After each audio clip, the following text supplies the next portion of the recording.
So good evening, everybody. I'd like to call the meeting to order. Welcome to the August 19th meeting of the Community Redevelopment Agency for the City of Temple Terrace. First order of business, council members or board members, is the consideration of minutes from our previous meeting on May 20th.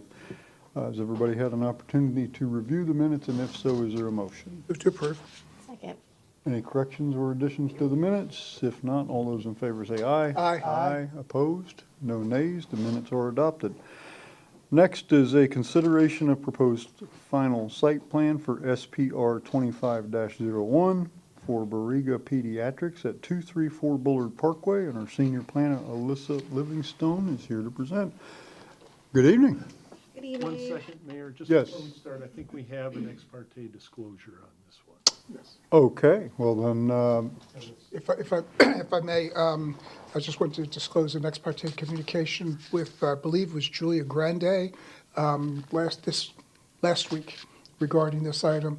It was simply hi, we're coming before council and the CRA next week. If you have any questions, please let me know. But that's all that was discussed. okay. Okay? Well, we might as well do a poll of the council then. I've had none. I've had none. I mean, the only thing on this item would be the ribbon cutting that's scheduled for me, but otherwise, no conversation. All right, very well, thank you. Okay, thank you, Mr. Mueller. So, all right, Ms. Livingston, back to you. This is a brief presentation to request the CRA board's approval to advance this site plan application for consideration at City Council. Staff is requesting CRA board approval to advance the site plan for a one-story pediatric facility to the City Council for consideration. The subject property is within the redevelopment area and is currently zoned as commercial office. The surrounding area contains developed commercial and residential properties. The proposed project will be preserving an existing historic building. There will be an expansion to the rear of it. The Planning Commission has reviewed the site plan and has found it to be consistent with the city's comprehensive plan. The white unshaded area to the center bottom of the image near the pond represents the historic portion of the structure that will be preserved. Yeah. The gray shaded area represents the non-historic addition to the rear of it that will be removed to make way for the pediatric expansion. If approved by this board, more details will be expounded on at the City Council meeting.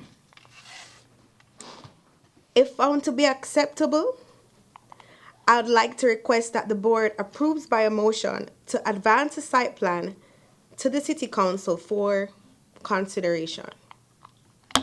Thank you, Ms. Livingstone. Are there members of the public who wish to comment on this item? Being none, council members, are there questions? Board members, sorry, are there questions? No. Okay, if there are no questions, is there a motion? Yes. Move to approve to the city council, move to the city council meeting, the consideration of site plan SPR 25-04 for the pediatrics building at 234 Bullard Parkway. Second. Motion and a second. Is there discussion? Not all those in favor say aye. Aye. Okay, the site plan is adopted, and we'll go to city council at our next meeting. Thank you. Thank you. So next up, consideration for proposals to purchase and develop properties located on Temple Terrace redevelopment area. Community Development Director Greg Pauley will introduce the presenters. And I do have a question before you start.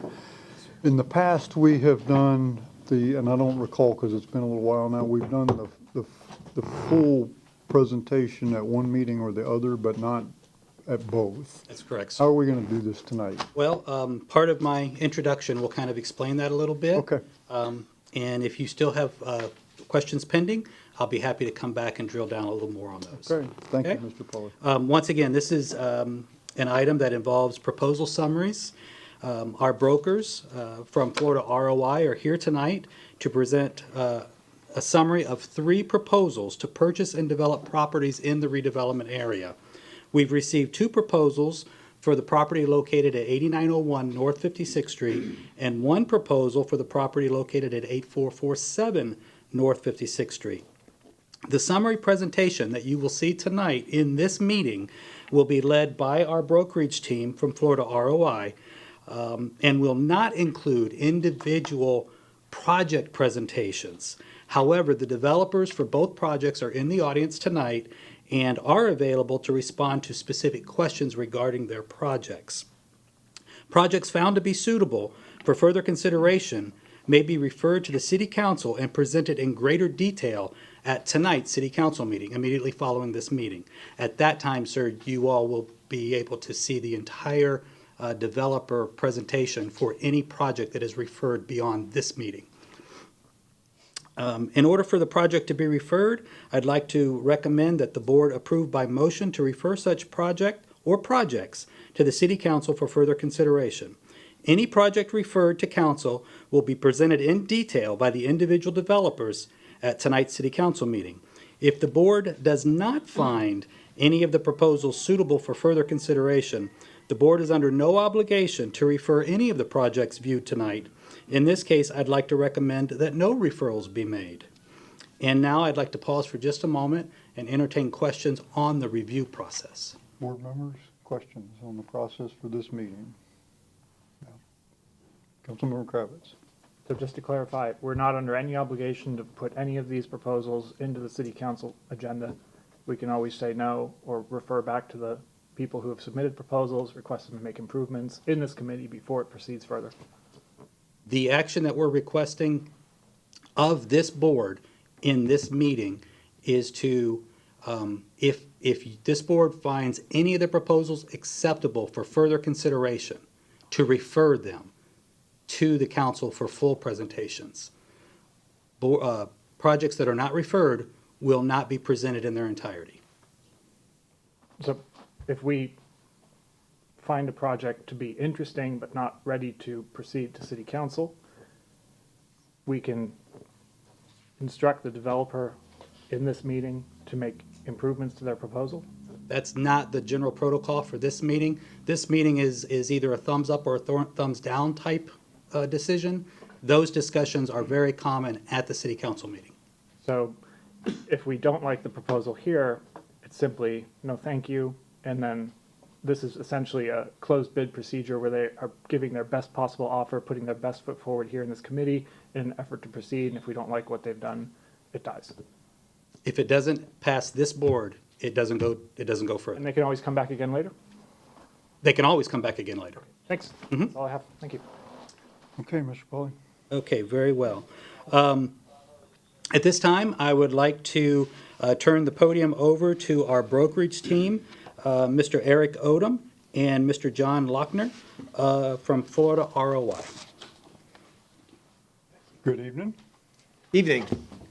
Appreciate the time again to make a presentation to you guys. John, do we have the presentation?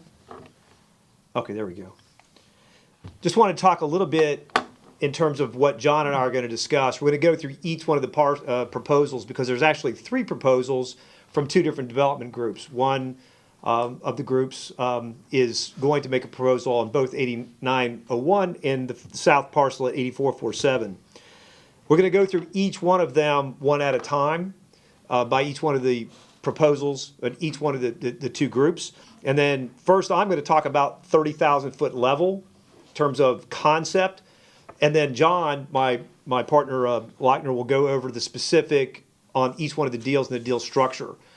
The groups are here. So Greg, I believe that they'll be able to ask questions directly to it, right, correct. So if there's operationally related issues or about anything beyond just 30,000 foot conceptual, I would ask that you make those questions towards the groups because, again, from John's perspective and we're looking at it really from a 30,000 foot level of what is the real estate deal, how is it going to work, and then how is it structured. So, John, is there anything you want to add about that? Okay.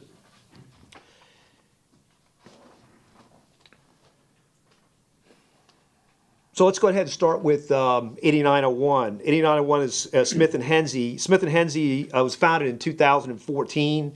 They've created or preserved over 8,000 affordable housing units nationwide, representing about $2.5 billion in development. They're known for partnering successful with municipalities around the country, mostly in New York and in Florida. They are Florida-based, and they've done it, I believe, also in Connecticut as well. Most of what they're working on is workforce housing and senior housing. So we're looking at 8901 now, and this is a multifamily retail parcel with ground floor. On the ground floor would be retail. On the upper floors would be housing.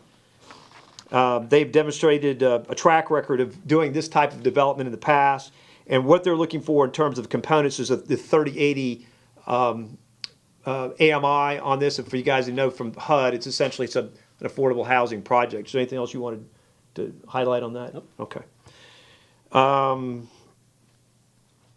John, you want to talk a little bit about specs? Sure. So I'll just go into some of the specifics of each of the proposals. This is, of course, is the 8901 Smith and Hensey Affordable Group's offer. Purchase price is $22,500 per unit for approximately 80 units, or $1.8 million. The initial deposit of $5,000, feasibility deposit $20,000, and the final deposit of $25,000. The inspection or feasibility period on this is 180 calendar days from contract execution. Approval period is until December 31st, 2027.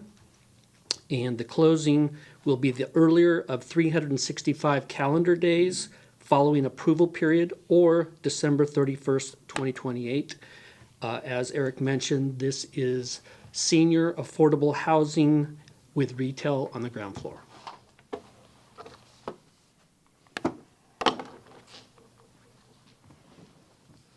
So moving on to 8447, again, this is Smith and Hensey, and this is affordable housing. The proposal is for affordable housing, no retail on the ground floor. Continues their mission of addressing local housing needs through municipal collaboration. It's also on the 3080 AMI proposal. And John, you want to talk a little bit about specs? Sure. Very similar offer. This is $10,000 per unit for 80 units, $5,000 initial deposit, $20,000 feasibility deposit, $25,000 final deposit, 180 calendar days from contract execution is the feasibility period. The approval period is until December 31st, 2027, and the closing will be the earlier of 365 calendar days following approval period, or December 31st, 2028. And as Eric mentioned, this is senior affordable housing with no retail. So I don't know from the board's perspective if you would like, at this point, if you have questions for us about Smith and Hensey, or you think, John, is better we just roll through the, Let's keep go rolling, through keep all of rolling. it, Okay, and fair then enough. we can circle back. Fair enough, okay. So the other proposal is from Blazing Paddles. It's on the 8901, the northern parcel. And the concept is a pickleball facility with restaurant and bar. It's not a housing project. It's purely commercial recreational use, entertainment use. And it's very distinct from Smith and Hensey's on their affordable housing proposal. Obviously, completely different type of a concept. This is not a chain. This would be their first location. And the group has assembled a team of experts that would help them not only on the development side, but also on the restaurant and bar operational side. Okay. The specifics of this offer are a purchase price of $1.4 million with an initial deposit of $100,000. The inspection examination period is 45 calendar days from contract execution. There is a financing period of 60 calendar days from contract execution, and obviously those are concurrent. And the closing would be 15 calendar days after approved financing and removal of all contingencies. And it looks like there's something misspelled there. This is, as Eric mentioned, a pickleball restaurant bar. And then for comparison, here are all three proposals.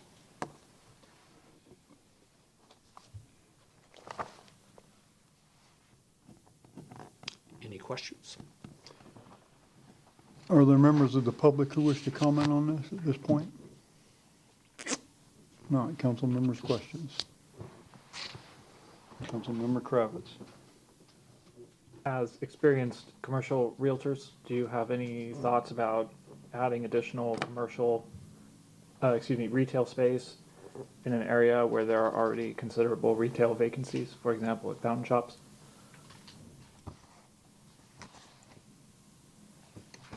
What we had originally talked about in terms of our agenda moving forward was to include retail in everything that we're doing.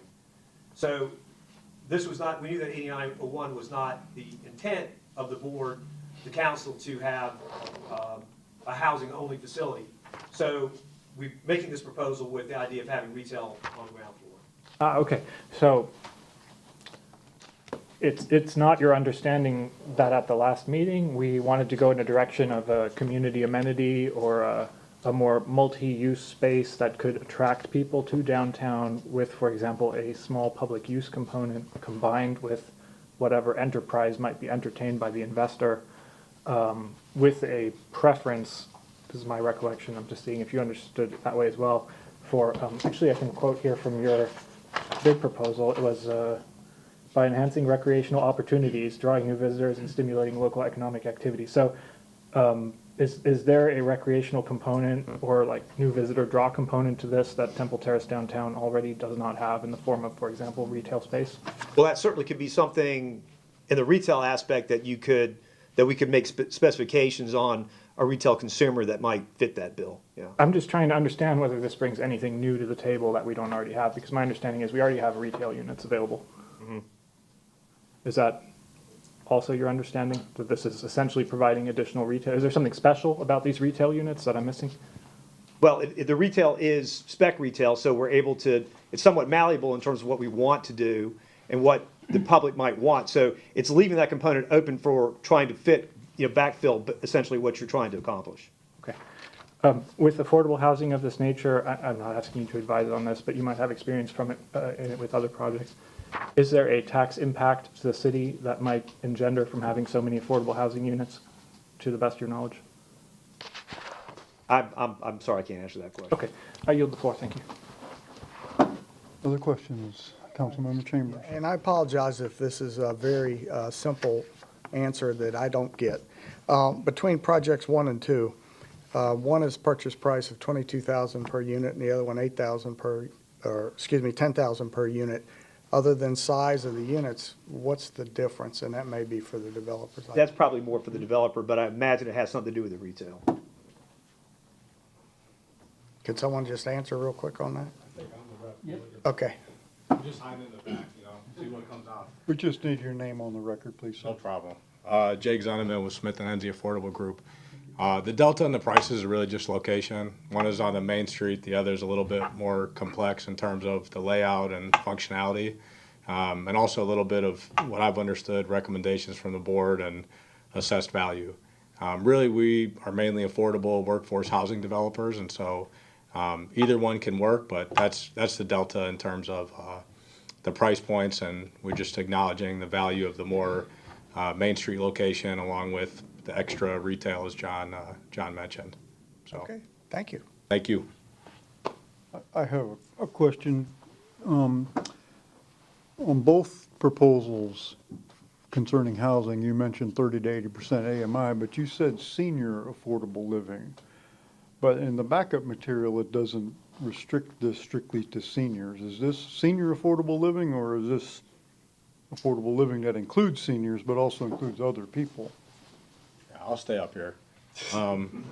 No, so without delving too far into the LIHTC realm and how it all works, effectively, 30% AMI up to 80% are all considered affordable. I think you hit the nail on the head. Initially, we kind of proposed that more senior, but when we revisited and presented the more backup information, specifically the Main Street, the 8901, that's more open to probably a workforce community. So just 30 to 80% AMI would be the flexibility there. The smaller lot, the 8447 lot, would be more for senior housing. But I think the main one, we're thinking that's more of a workforce, 30 to 80%. And as it pertains to the retail, which I know was mentioned, really that's just a little bit what we understood, potential direction of the board. For us, that space is extremely malleable, as Eric mentioned, so we'd love to give back in any way we can, and that's not really part of our underwriting, as it has to be some use. We'd be more looking to the board for things that could, bring more visitors and be of more public service. So, thank you. Thank you. Other questions? Okay. Are these directed questions to the developer right now or to the realtor? Sure, you can, sure. Then I'd like to ask the developer a couple questions. Hi. So first of all, thanks very much for considering an investment in Temple Terrace. This is an incredibly important space for the city, and it's really important that we nail it and really get it right. But I appreciate you putting the proposal together and for taking an interest in the city. So thank you very much for coming by and also for answering questions, which is not always easy. So my question to you is similar to the one I just asked of our realtor. Do you plan on obtaining a property tax exemption by the construction of this, or do you plan to pay property taxes on it as if it were a commercial property, as a typical multifamily development? Right now, with the Live Local Act and some of the other laws in place, we do have the ability to go for a property tax exemption, so we likely would. And yeah, I mean, that's the current laws in place, so we probably would look for that. Yeah, you have to understand it's quite difficult for the city to absorb a hit because we have calculated TIF funds based on certain property tax revenues from the downtown area. And if we don't obtain those, then those revenues are going to be in jeopardy. So that would become a long-term fiscal problem for the city. Yeah, so splitting the two properties in tandem, the one that probably would be exclusive for seniors, a smaller lot, we definitely look for it there. On a larger lot, or the more Main Street one, let's call it, I don't think there'd be a way for us to seek that on, the bottom portion. So we could, there's a million different legal ways that we could do it and have done it, and in many different developments and communities we built. So probably condo that out in some way, and that would have some form of TIF revenue like you're talking about. But ultimately, we probably would seek that. Yeah.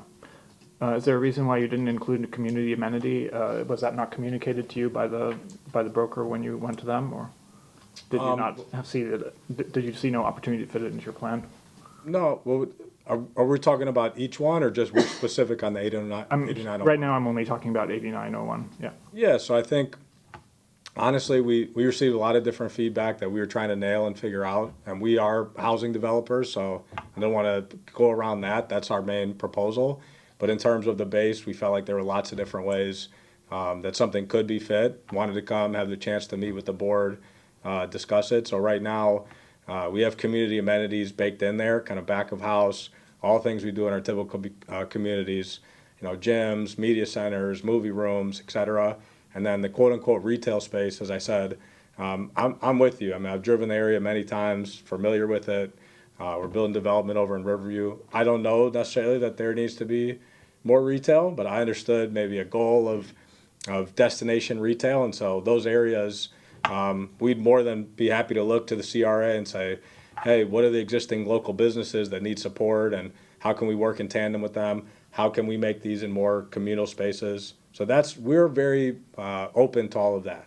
I want to be clear about our housing intent, but in terms of those spaces, we're open to your suggestion. And who wasn't able to be here with me tonight is one of our local partners, pastor at a church, and we spoke a lot about many of the different elements that exist here, but I'd hate to just put something without hearing your feedback. So those areas are totally open, and we could fit them in the needs of this community. So Thanks for answering my questions. I yield the floor. all right, thank you.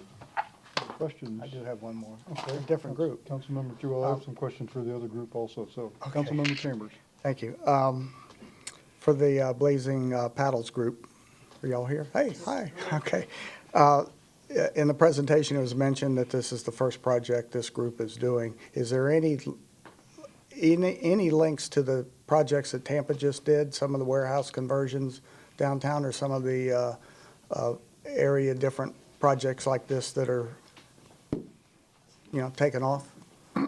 So Jed Wooderick, Steve Daniluk, thanks for taking. And before you answer, good name too, Blazing Paddles. Blazing I like Paddles, it. yeah. Thank you. Also Okay. known as Courtside Group.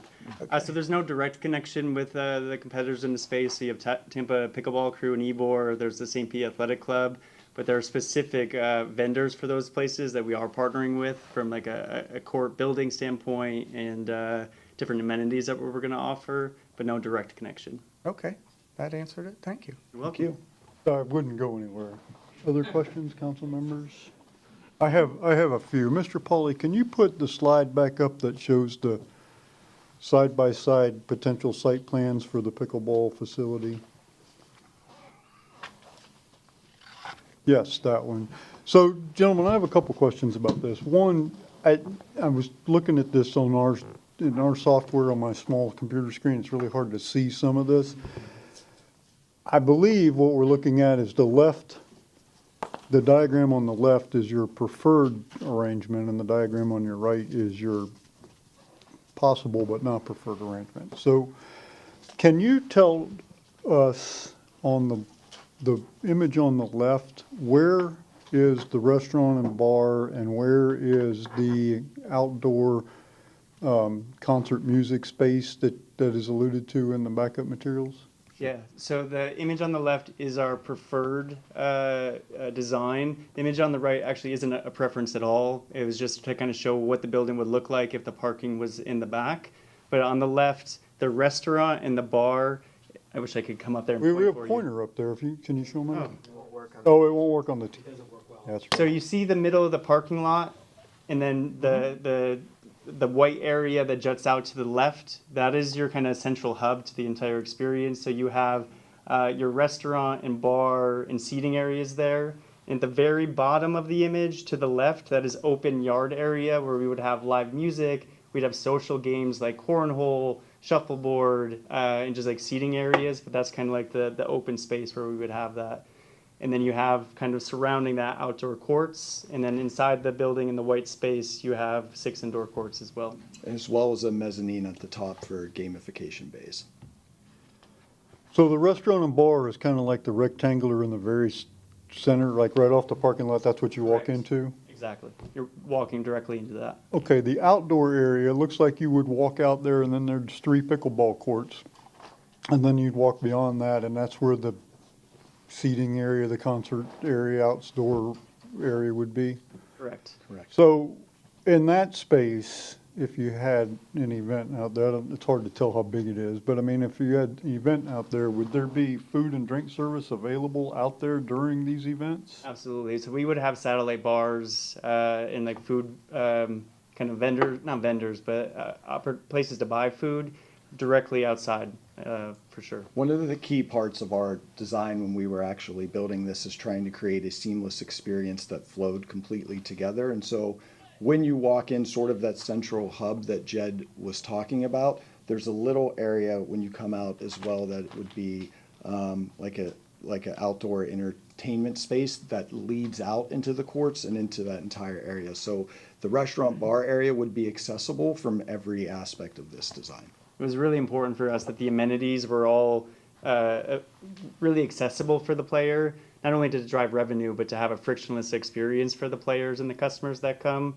The image on the right kind of shows what it would look like to have to access from one court all the way to the bar. The foot traffic and the distance you'd have to walk might minimize the amount of time that someone's spending at the venue.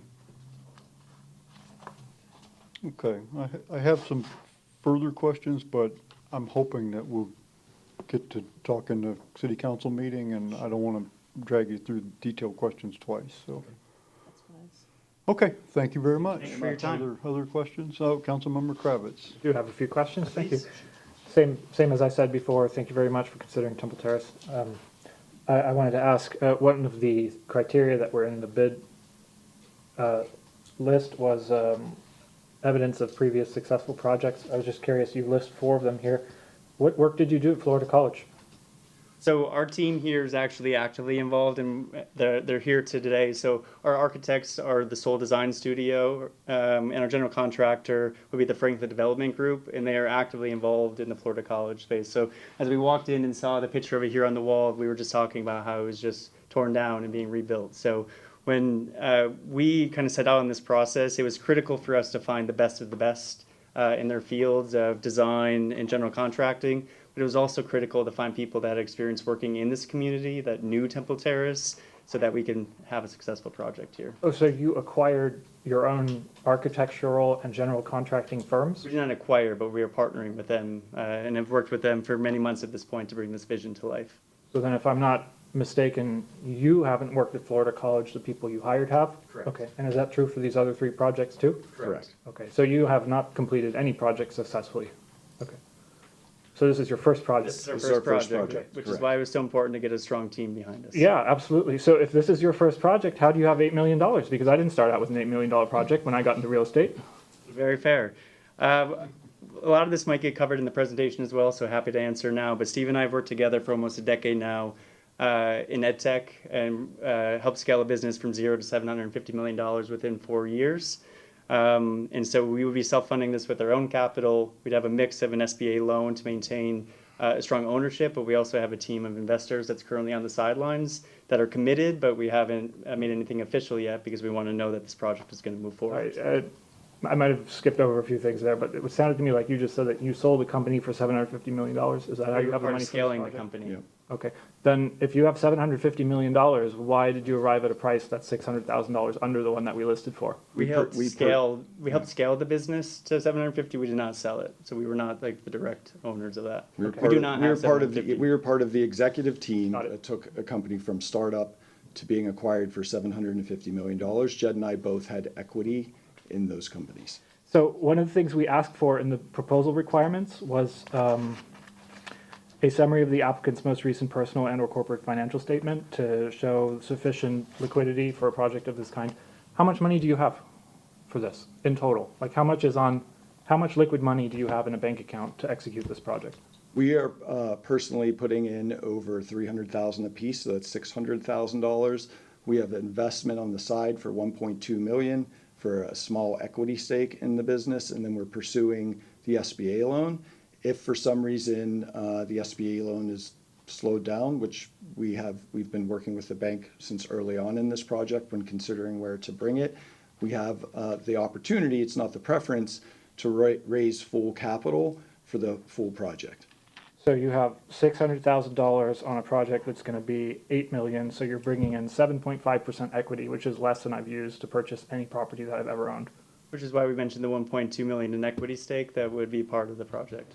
Okay, if you obtain that, you don't have that secured yet. I would say we have verbal commitments. We have it secure, but again, we're not going to make it official with those investors until we have a project here. In your proposal here, you say that you plan to be the Topgolf of pickleball, and I just got curious and looked around a little bit about Topgolf, and I found out that they lost $1.5 billion in the last quarter of last year. So is that really going to be your model? I mean, they're also a $5 billion organization, so it is a concept of Topgolf, but it is not exactly Topgolf. Yeah. And pickleball is one of the fastest growing sports in the country right now. So what we're doing is bringing a unique vision and concept to pickleball so that it's not just the pickleball game. There are game bays and opportunities to engage in a social setting. So you could go with a group of friends, have food, have drinks, but play pickleball. That is kind of the concept and what we mean by Topgolf of pickleball. Okay, I'm glad to hear that. It's not the part where they lose money. That's all my questions. Thank you much. We would get into this. I yield the floor. Thank you so much for your time. Other questions? Well, questions for us? Okay, well, discussion? Yes. Okay, are there questions for the brokers or applicants? Okay, seeing none, council members' discussion. Councilmember Fernandez. What I'd like to just clarify is the process. How do we recommend what projects we would like to see in more detail at the city council meeting? So that's a very good question, thank you. So what happens at this meeting is this board takes a vote to either advance one or all three of the projects for consideration to the city council at our meeting later.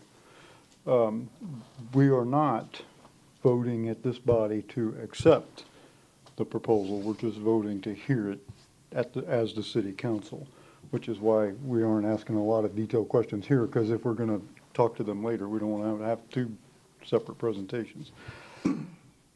Even at the city council meeting later, if we vote to move one forward, all the details that you saw on there about the buying offer, the terms, the days, the contract days, all that stuff, we would not be approving that tonight, even as city council. We would be, at that point, if the council desires, to make a motion to approve our staff to enter into discussions with the broker and the developer, then all those terms that we see here are subject to legal review and subject to staff's, right, getting with them to talk. So, a motion later would not be to, yeah, we're gonna sell it for that price under these terms.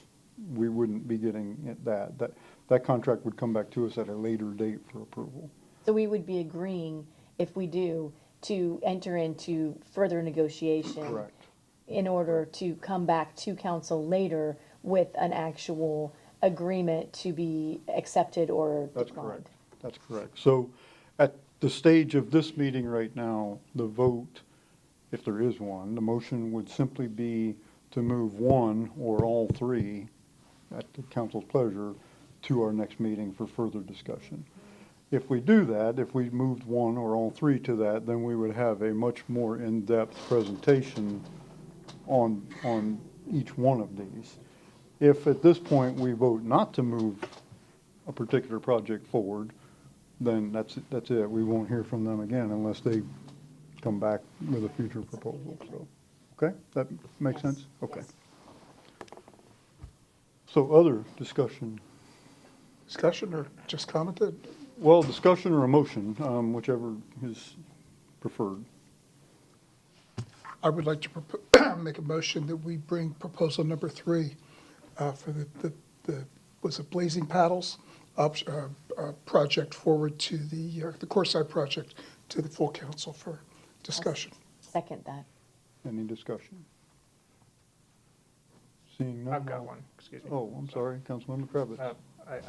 I don't feel it's a good idea because they've missed the mark on several of the important criteria that we gave our realtors previously, namely to have some previous experience, to have secured financing, because we don't want to run into a situation where the developer walks off the job and it isn't finished, or it's delivered in a different form than we want because they run into financing.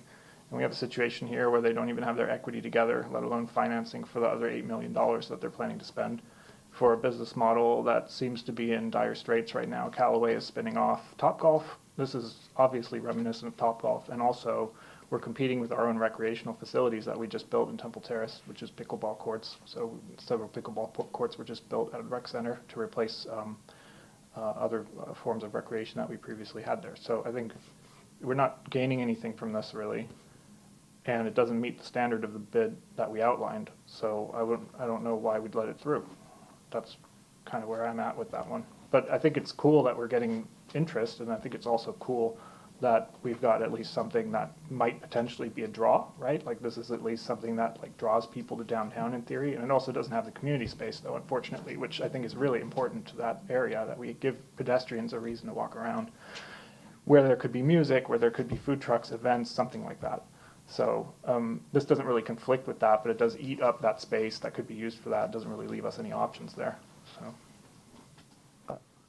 I'm in favor of the motion just because there's questions we didn't get into. I don't know ultimately whether I'd be in favor of it or not, but that's the purpose of discussing it in depth at the council meeting. So I would vote with you to move that forward, but. So I do understand what you're talking about. I would like to hear more about the proposal, just from my own experience with the 30-ish age group and younger. I know that they love to go to places and play games and do activities, and I know that even though we have recently added pickleball as our recreation, that the level of growth in the pickleball area is extreme.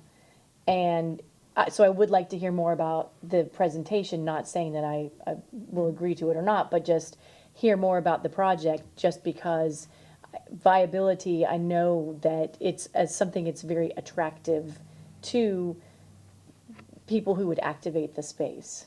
But again, I totally agree, it's not necessarily what I would hope for in the public space activation and recreation, but I would like to hear about the project, so that's why I would agree to move it forward.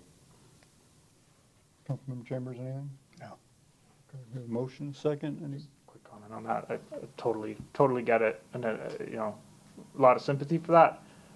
My only concern is once it gets to city council, it's on the agenda, it's gonna come back again and again. It sort of develops a dynamism that it doesn't really have right now. And if I'm honest, my preference would be to just say, no thanks, go and submit another bid, because they can do that, and then they can submit a bid that meets our criteria. So like they can figure out what their financing is gonna be, they can get that equity investor that they're talking to sign on. Maybe then that equity investor even comes here and introduces himself, because he's gonna be the majority partner. That's the other thing. Like if they're getting what was it? They're getting 600,000 together with two people, then the other person's bringing the other, I guess, 800,000, I think, so that makes, 1.4. So the other person would have actually a majority share in that from the get-go. So we're not even talking to the person who's gonna be the owner of the project. So that's also kind of an issue for me. I just feel like, come on back next time, you know, bring your better proposal, and then we'll go from there before we let them through the gates. So that's my personal preference, but, you know, they can still improve it later. I'm just kind of skeptical that they will once they've already gotten into the process. Okay, all those in favor say aye. Aye. Opposed? Nay. Motion carries. We'll see you at the council meeting. Mr. Pauly, anything other business to come before the CRA? First of all, I'd like to thank you all for your time and attention to what staff considers a very significant and serious matter, and that is continued development within our CRA. I would like to thank all of the representatives that have come tonight to present before you, or at least to field your questions. Coming up at the 6 o'clock meeting, the project that you have referred will be queued up when that time is right, and they will be at the podium presenting their presentation to you at that time. Very good. Thank you, Mr. Pauly. Thank you. Chairman, may- Yes, Vice Mayor Schisler. Yes, thank you. I didn't think it was appropriate for the discussion at the time of the motion because it really wasn't related to the motion. But my problem with the other projects was the going forward of tax exemption.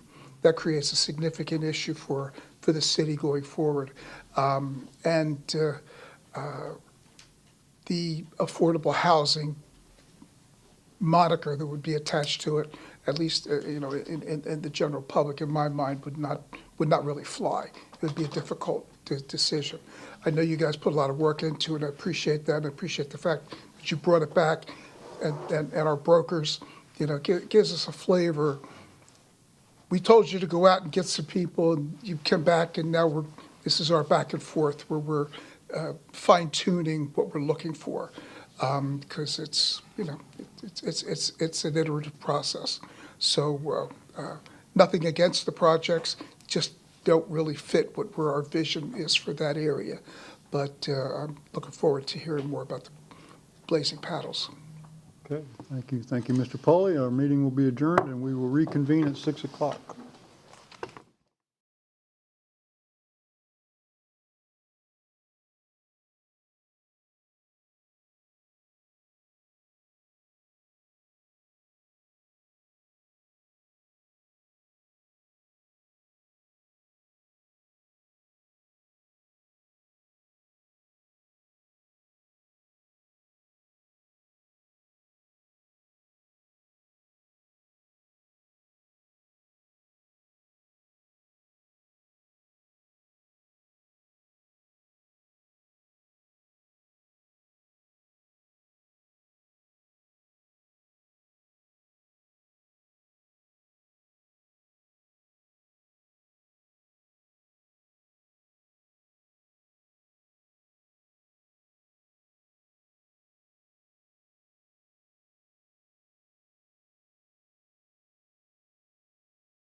Good evening, ladies and gentlemen, and welcome to the August 19th meeting of the Temple Terrace City Council. It's nice to see so many people here tonight.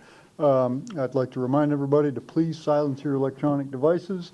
And I know somebody's going to miss that and the phone's going to go off. So somebody's going to be that guy, I promise.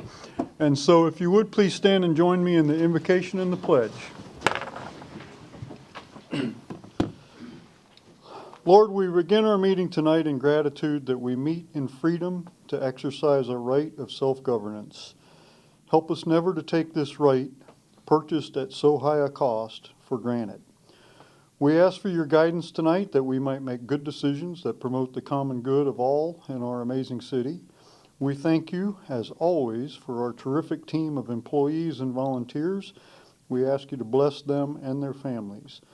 We pray also for all the students, teachers, and staff who are returning for the new school year. May they have a safe and productive year. Amen. I pledge allegiance to the flag of the United States of America and to the republic for which it stands, one nation, under God, indivisible, with liberty and justice for all.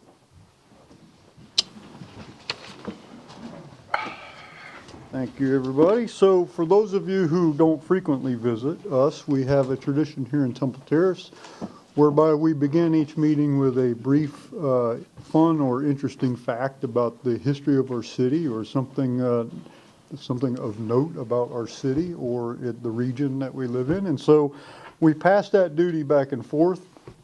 And I've noticed that when it falls on each of us, we've taken to try to find a stand-in. I think we're running out of novel ideas to share. And so I notice my colleagues are taking the cheap way out of this, Vice Mayor. So tonight we have the honor of having one of our firefighters, Alec Hassey, is here on behalf of Mayor Schisler. So Alec, welcome. Hello, Mr. Mayor. Hello. Members of council, staff. My name's Alec Hassey. I'm a firefighter here with the city. And today I'm going to try to make a fun fact presentation for you guys. I'm not sure how fun it'll be, but we're going to go through the history of the Temple Terrace Fire Department from about the 1950s to about the 1975, so 25 years. I've broken this up into segments. If you guys ever want to have me back, I'll do the next 25 years. Oh, you'll be back. You'll be back. Yeah, of course, as a stand-in.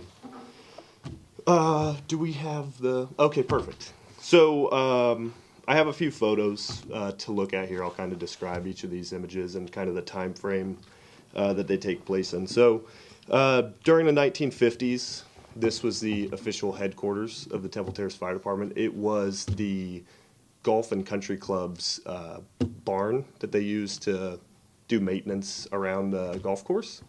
So at some point they allowed the fire department to start using it. We were all volunteer back then. So this is from the 50s. The city managers in this photo, the mayor's in this photo, fire chief, and the whole entire department. Very different than what we have today. Very modest compared to what we have today.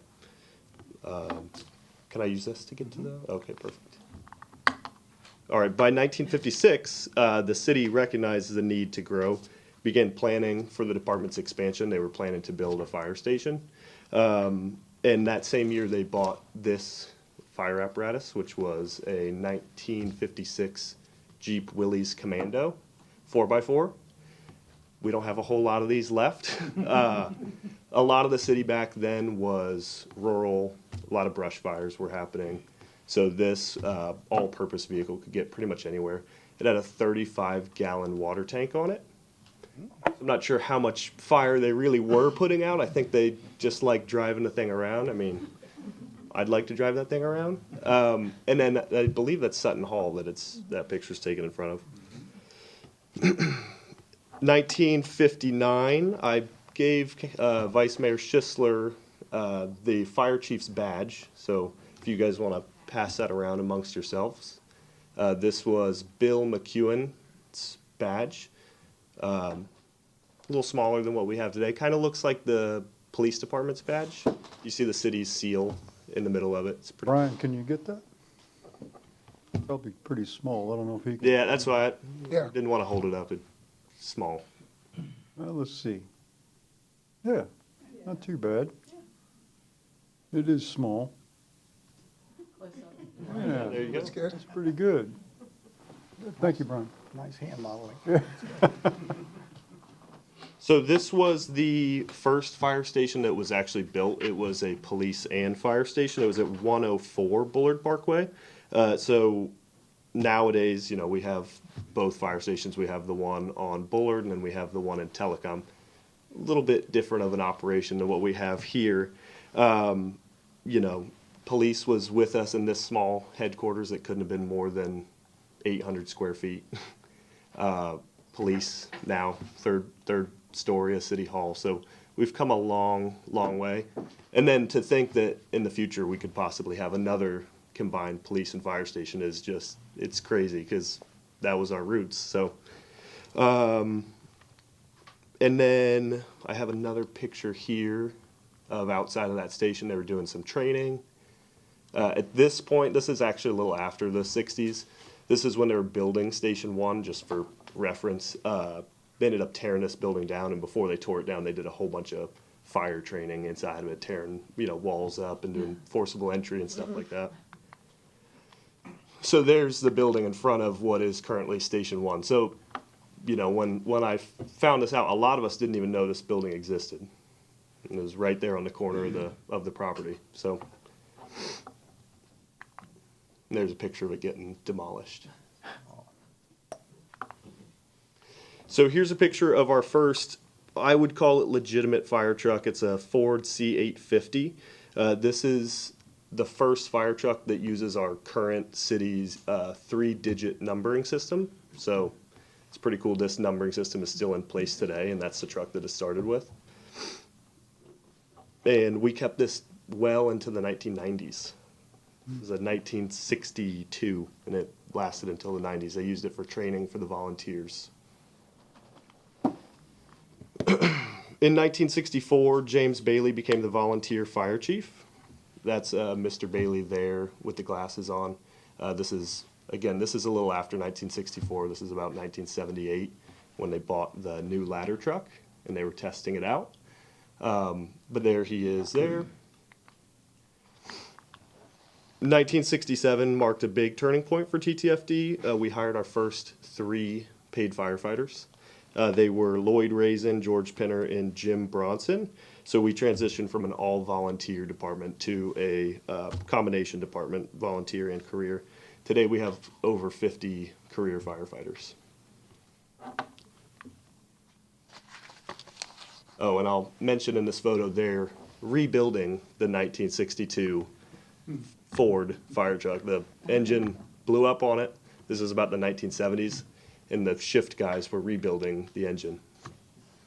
I don't think Chief Kemp would let us do that today. In 1969, James Bailey became the first paid fire chief. So shortly after our firefighters became paid, they started paying the fire chief. It makes sense. It makes sense that they'd pay him. And he was making $150 per month. He was still working only part-time, so they didn't want to pay him a full salary just yet. This photo was taken in 1972 after the firefighters organized the first union, local IFF 2160. And this gave them a formal voice in wages, benefits, and working conditions, and this is still the union that we have today. And you can see there the city seal in the background. I believe that's here at City Hall, but I might be mistaken on that. In 1974, the department added a Chevy Custom C30. This is long before EMS and fire were combined, and this is what kind of jolted us in to EMS. So this truck had a bunch of Band-Aids and tourniquets and all sorts of stuff on it, just to allow the department to give first aid, mainly for the firefighters on fire-related calls. If any of them got injured, they could help the other firefighters. But this laid the groundwork for medical care, which we have today. So there's another picture of Chief Bailey. That's inside of the current fire station. In 1975, he became the first full-time fire chief. So that's a picture of him in his office. And I think that's it. Okay, so we've come a long way as a fire department. We're still growing a ton. And, you know, to think back to being in a barn that was given to us and thinking of where we're at now and where we're going is just, it's incredible. So that's all I got for you guys today. I'm, you know, lucky to speak with you all. Alec, that was terrific. Well, thanks. That was really good, thank you. I have one question. Sure. Were you in any of those pictures, James? I wasn't in them, but I drove those trucks. Did you really? Okay. I love the picture of the mayor and city manager. I'm like, it's not the same one. So, okay, next I'd like to invite Alicia Baker to the podium, please. Good evening. How are you? So Alicia Baker is being recognized tonight as the July Employee of the Month. And for those of you visiting us, this is not selected by management. This is selected by the employees themselves. And so this is really a tremendous honor because the bar is pretty high among Temple Terrace employees to begin with. And for those people to select you as the Employee of the Month, really is, that means something when it's coming from your peers. So Alicia is a Recreation Leader 4 at the Youth Programs Coordinator at the Temple Terrace Family Rec Center. If you go to the rec center, you'll always see her. She's not only loved and cherished by all the children in the after-school and summer camp programs, but she's earned the respect of her peers and loyalty from the children's parents as well. She has a consistent and calm presence with the children, parents, and staff have come to rely upon. She addresses all parental inquiries and concerns and manages participant behavior when necessary. That's a very kind term for that, yes. Alicia has a can-do attitude about everything she does, and not just the youth programs she coordinates. She also helps with other programs such as gymnastics, tennis, and others. This summer, she's shown an exceptional effort in making the programs fun for all the summer participants and staff, including planning field trips, organizing and implementing daily games, activities, and crafts. Alicia's always seeking out new activities that are not only fun, but offer a learning process as well. For example, this summer, Alicia worked with Becky Zarella from the fire department. That's a scary team there. I'm glad I wasn't around for that. She worked with Becky from the fire department to introduce a fire safety and cooking class, which all the kids enjoyed. In addition to coordinating program activities, Alicia also hires and trains a small army of camp counselors and junior counselors and provides supervision and guidance to all her staff. Alicia has a shining personality and a positive attitude, which is appreciated by all those who know her. And I would like to congratulate Alicia for being July's Employee of the Month. Would you like to say a few words? Yes. So I just want to thank all my coworkers for nominating me for Employee of the Month. I don't take it lightly and I don't take it for granted. It warmed my heart that they thought of me to nominate me for Employee of the Month.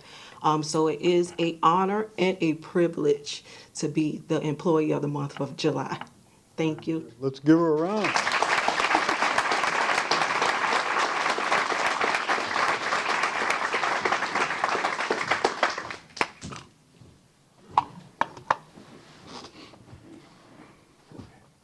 Stand up here. I know exactly where Mary wants us to be. Perfect. And you take the stairs. All right. Okay, hold on. Let's get the leisure services folks. Leisure services, come on. Corey. Come on, Corey. I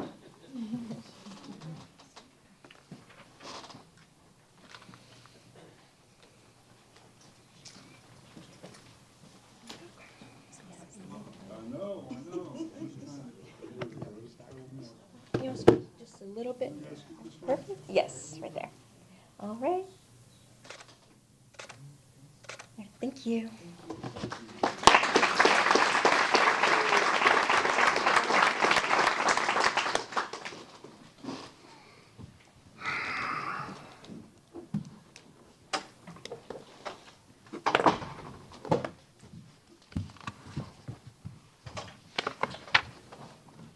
Okay. Next up, we have an appointment to our Bicycle Pedestrian Advisory Committee. There's one vacancy on the BPAC, or the Bicycle Pedestrian Advisory Committee. We received one application from Jonathan Forbes. I don't know if Mr. Forbes here. He is. Would you like to say a few words? You don't have to, but it's optional. You're here. Welcome, Mr. Forbes. Good evening. Good evening, Mr. Mayor. Good evening, council staff. My name's Jonathan Forbes, live in Forest Park, been here for about 11 years.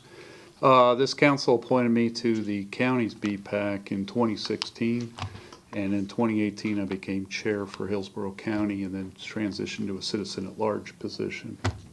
So after 40 years of working in the insurance claims business and observing and managing over thousands of accidents involving cars, pedestrians, and bicyclists, and now that I find myself here up in the city more, I decided to apply for this position since I don't really make my way down to downtown anymore.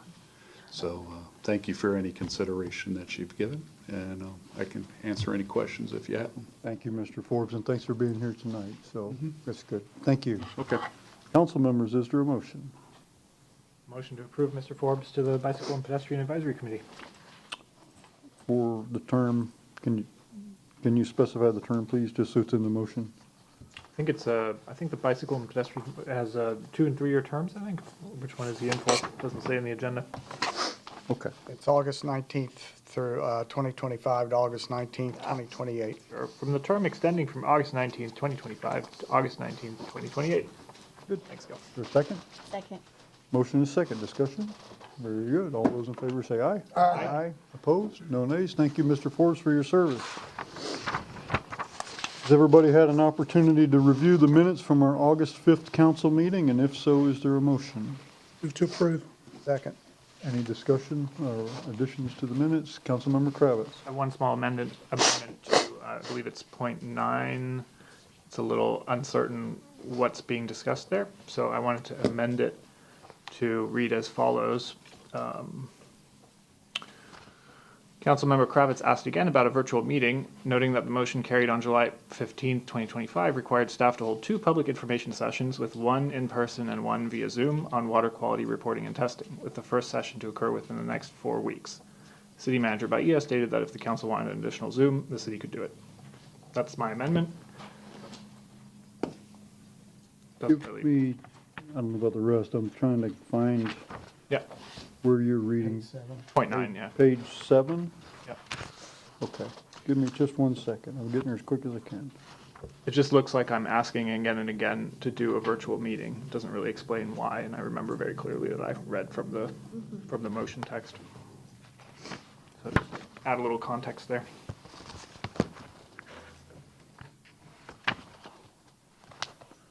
I'm still not getting it. Let's see.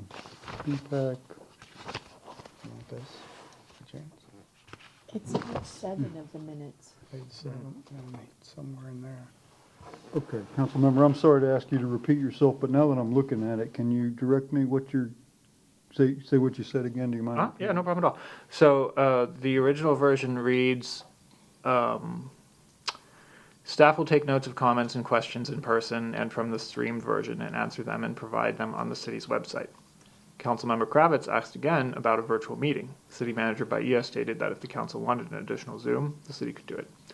So it just looks like I keep asking about a virtual meeting without really explaining why. So to bring that in line with the recorded video, I just wanted to change that section out, beginning with Councilmember Kravitz asked, to read again about a virtual meeting, noting that the motion that carried on July 15th, 2025 required staff to hold 2 public information sessions, with 1 in person and 1 via Zoom, on water quality reporting and testing, with the first session to occur within the next 4 weeks. So that was the verbatim text of the motion that carried.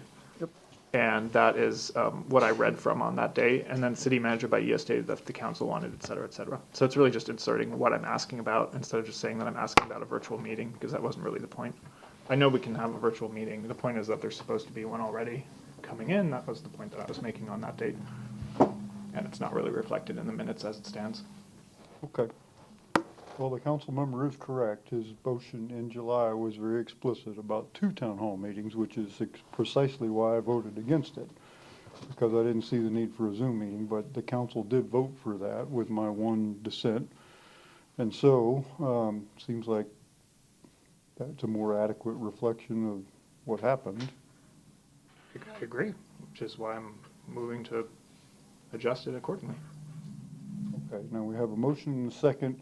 Now we're asking for amendments. So, Mr. Mueller, help me untangle this. Well, we probably should redo the motion that would be incorporating the change to the minutes as expressed by Councilmember Kravitz. Okay, so the motion maker could revise the motion to include the recommended changes. Okay, so motion maker wish to do, did you make the motion? I made the motion.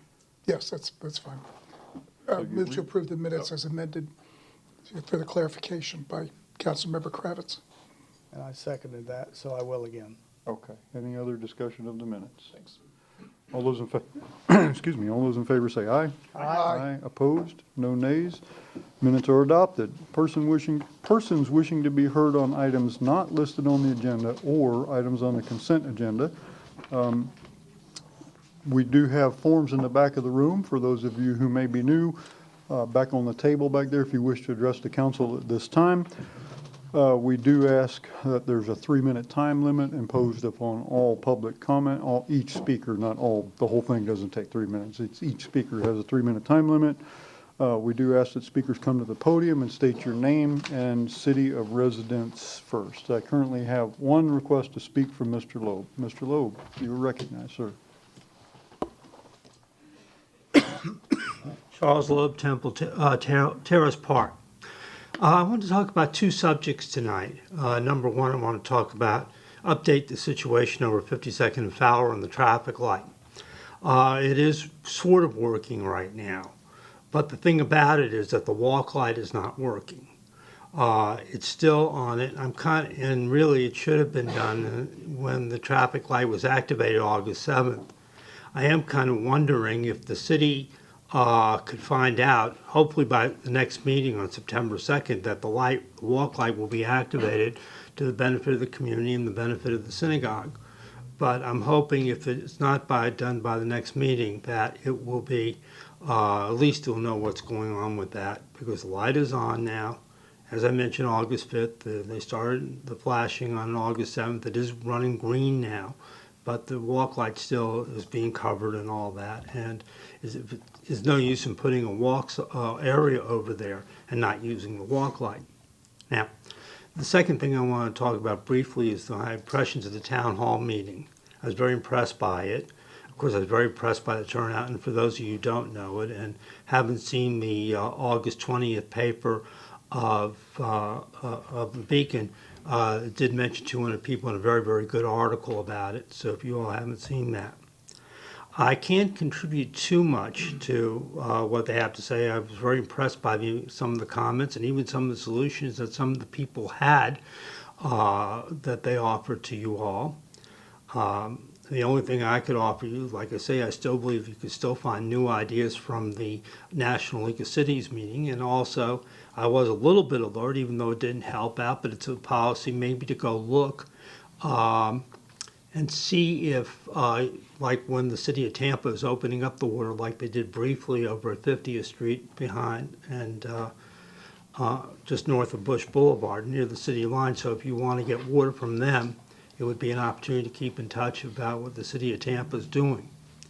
But the main focus I want to talk about tonight is the one silver lining in this, at least what I hope will be a silver lining. And this is not up to you all. This is not up to the consultants or anything like that. This is up to individuals. There were 200 people there. People within this community learned to work together. I hope that people will appreciate diversity of their neighbors and make friendships with their neighbors. I really do, and I want to stress this enough. You had plenty of people over there who now have a chance to meet each other and greet each other and appreciate the diversity within this community instead of viewing it as a negative or something like that or something that should be avoided. And it also goes in, we had a nice crowd here tonight at the city council meeting, but it's always nice the more people put into this to you all, that's another thing, sort of related, the more they're going to get out of it, as the town hall meeting indicated. So again, I hope people will learn from this about diverse opinions, learn to work together, as individuals on their own choice, on their own time, and that they will be involved with you. So the more they put into government, the more they will get out of it. Thank you and good evening. Thank you, Mr. Loeb. I currently have no further requests to address the council, so is there? I'm sorry? I have a form back here. I don't know. Who do I turn it in? Okay, come on up, sir, and just give the form to the city clerk on your way up, and we'll be happy to hear from you. Just, yes, Ms. Sater over here will take it. Thank you, sir. I just had reached out to a couple of city employees. We need your name first. Kelly Benjamin.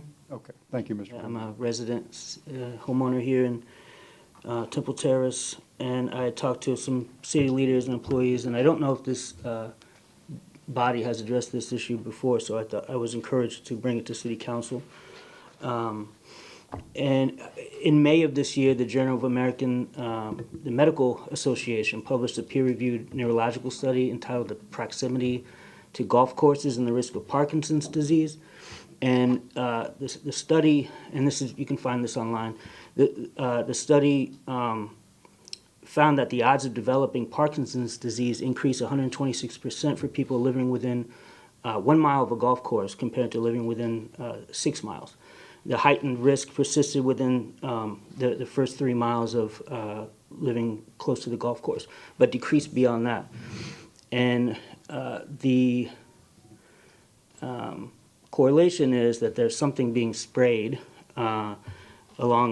suggests that the pesticide applications that could be the result of that. So I was trying to get some information on what was being sprayed out there and if that sort of risk is an issue here in our community, and if anybody within this elected body could provide any of those chemicals or examples or information regarding that, or if anybody was concerned.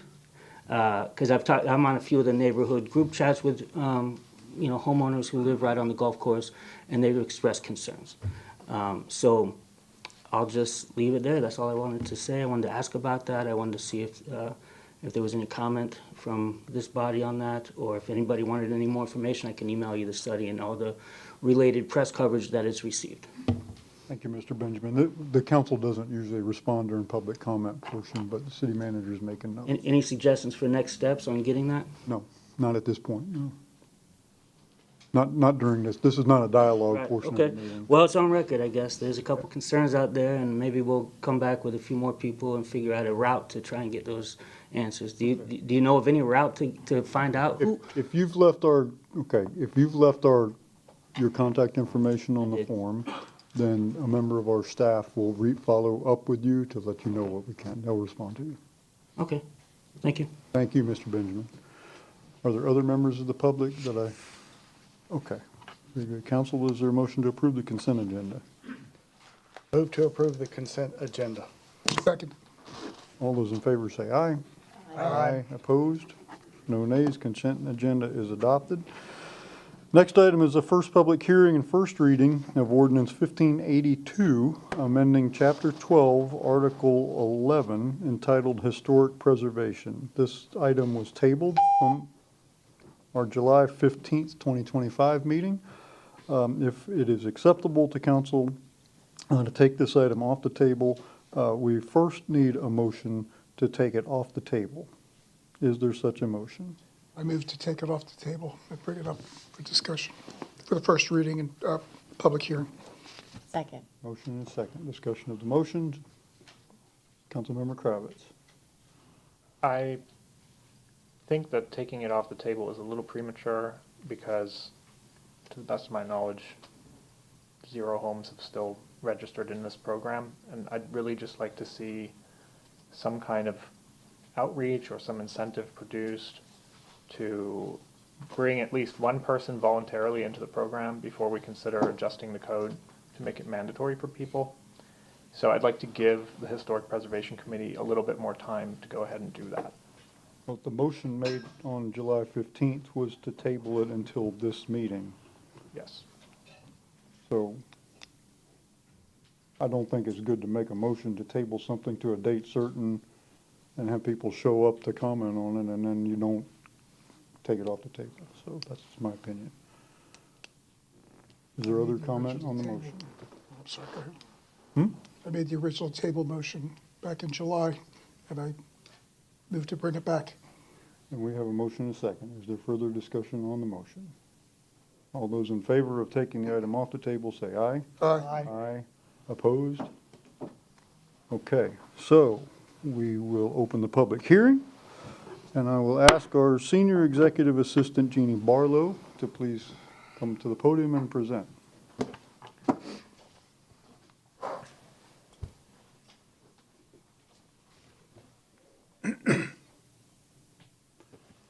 Good evening, Mayor, council members, charter officers. Excuse me, did we open the public comment, or public hearing? I did. Okay, thank you. Yes, ma'am.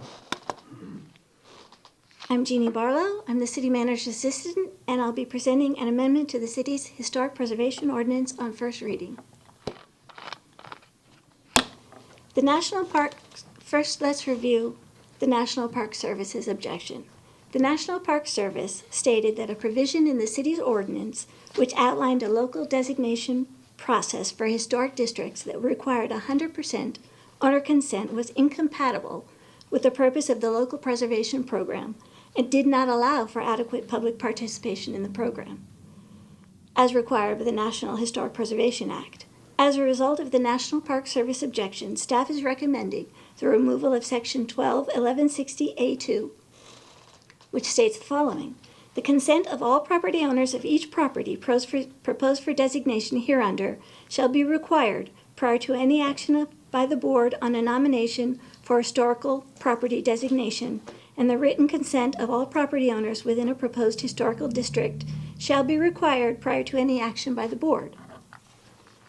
But the city can allow for an objection process. The National Park Service permits an objection process for single property owners and more than 50% of property owners in a district prior to designation. With this in mind, staff is recommending adding Section 12-1160A3, which states the following: in the event the owner of a property or the owners of more than 50% of the properties within a district object in writing to the proposed designation, either before or during the public hearing, then the application shall be withdrawn and not considered by the Historic Preservation Board at that time.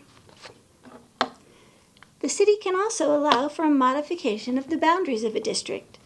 There are provisions in other historic preservation ordinances which allow the governing body to modify the boundaries of a proposed historic district to exclude the properties of those who object to being in the district. Staff is recommending revising the language in Section 12-1160E2 to add the following: a decision to approve the designation of a historic district over an owner objection shall be by a majority vote of council. Modification of the boundaries of a proposed historic district is not a reversal of Historic Preservation Board recommendation so long as the modification is within the area that was properly noticed. The proposed language provides council with two options. The council can decide to approve the designation of a historic district over an owner objection, or the council can decide to modify the boundaries of the proposed district to accommodate the objecting property owner as long as the modification is within the area that was properly noticed. Well, let's investigate adding an appeal process. In researching a possible appeal process for property owners who object to historic district property designation, I reviewed the processes outlined in the historic preservation ordinances of Hillsborough County, the City of Tampa, and the City of Plant City, and found the following. Hillsborough County and the City of Plant City state that a property owner may appeal the designation to the Circuit Court of Hillsborough County. Plant City provides a 30-day time frame to appeal the decision, and the county provides a 3-day time frame to appeal the decision. The City of Tampa states that an objecting property owner may abate the decision only if it's determined that an economic hardship exists. Staff is recommending adding language similar to that of Hillsborough County and Plant City in Section 12-1160E5 to state the following. An objecting property owner may appeal the City Council's decision to the Circuit Court in and for Hillsborough County, Florida. Such appeal shall be by writ of certiorari and shall be filed within 30 days of the public hearing in which the City Council's decision was made. Offering an appeal process for historic property historic district property designations will allow for due process, promote fairness, and offer an objecting property owner the right to challenge a decision regarding a property's historic designation. So what exactly is the process for establishing a historic district? The nomination for a historic district would either have to be initiated by the individual property owner or by the Historic Preservation Board. Creating a historic district in Temple Terrace involves a detailed process to include identifying the areas suitable for designation as a historic district. The designated area will undergo a thorough survey and study to determine the age and significance of the buildings, sites, or structures within the proposed boundaries. This involves gathering information on the neighborhood's history, architectural styles, building types, and the overall character. Surveys could cost anywhere from several $100s to several $1,000s per property, depending on the information needed. After the surveys and studies have been completed, a report would need to be prepared to demonstrate the area's association with important events, activities, or trends in the past, evaluating the integrity of the historic resources and potentially identifying them as worthy of preservation for their exceptional historical significance. Creating a historic district is a massive undertaking and can only be successful when built upon the foundation of strong community involvement. So we've discussed the benefits of becoming a CLG, but if the city decides not to become a CLG, we still have CLG requirements in our ordinance. Several years ago, the City Council held a workshop to discuss the certified local government process. At the conclusion of the workshop, it was the consensus of the council to pursue becoming a certified local government. As a result of the council's direction, staff worked with the State Historic Preservation Office to draft an ordinance pursuant to certified local government requirements. The ordinance, which was subsequently adopted on August 15, 2023, supports the city as a certified local government. If the council determines that it no longer desires to pursue CLG status, there are still provisions in the ordinance which require the city to act as if it is. There are provisions in the ordinance that address the membership and operation of the Historic Preservation Board, provisions that address the inventory process of designated structures, and provisions that address notice requirements and submittal of monthly and annual reports to the Historic Preservation State Office. Provisions in the ordinance will necessitate the city's adhering to CLG requirements without having CLG status or access to CLG funds. So if we do become a CLG, do CLG requirements necessitate expensive repairs to historic properties? Regardless of CLG requirements, since historic homes are older than their more modern counterparts, they may require more extensive and expensive repairs than newer homes, strictly because of their age. With that being said, the city's historic preservation ordinance requires adherence to standards for architectural review, which are consistent with standards for rehabilitation, which have been established by the Secretary of Interior Standards for Rehabilitation. The standards were developed by the United States Secretary of the Interior and outline 4 treatment approaches: preservation, rehabilitation, restoration, and reconstruction for historic buildings, each one intended to promote preservation practices. Established in 1976, there are 10 standards under each approach. Each standard is purposefully vague and intended as general guidance, not technical assistance. These standards are not intended to be overly restrictive, but rather provide a framework for making informed decisions about the treatment of historic properties. They offer guidance, not rigid rules, ensuring that changes are compatible with the property's historical character while allowing for necessary adaptations for modern use. So what about property values of historic properties? How does historic preservation impact property values? Researchers at the University of Florida and the Center for Urban Policy Research at Rutgers University completed the state's first comprehensive assessment of the economic impact of historic preservation in 2022. As part of this study, researchers worked with geographic information system researchers and assessed values for some 28,000 primarily single-family residential properties representing 18 historic districts and 25 comparison neighborhoods in 8 Florida cities. The researchers reported that in at least 15 of 18 cases studied, properties in historic districts appreciated greater than in non-historic comparison neighborhoods. No instance was found where historic designation depressed property values. So lastly, I would like to talk about CLG grant funds.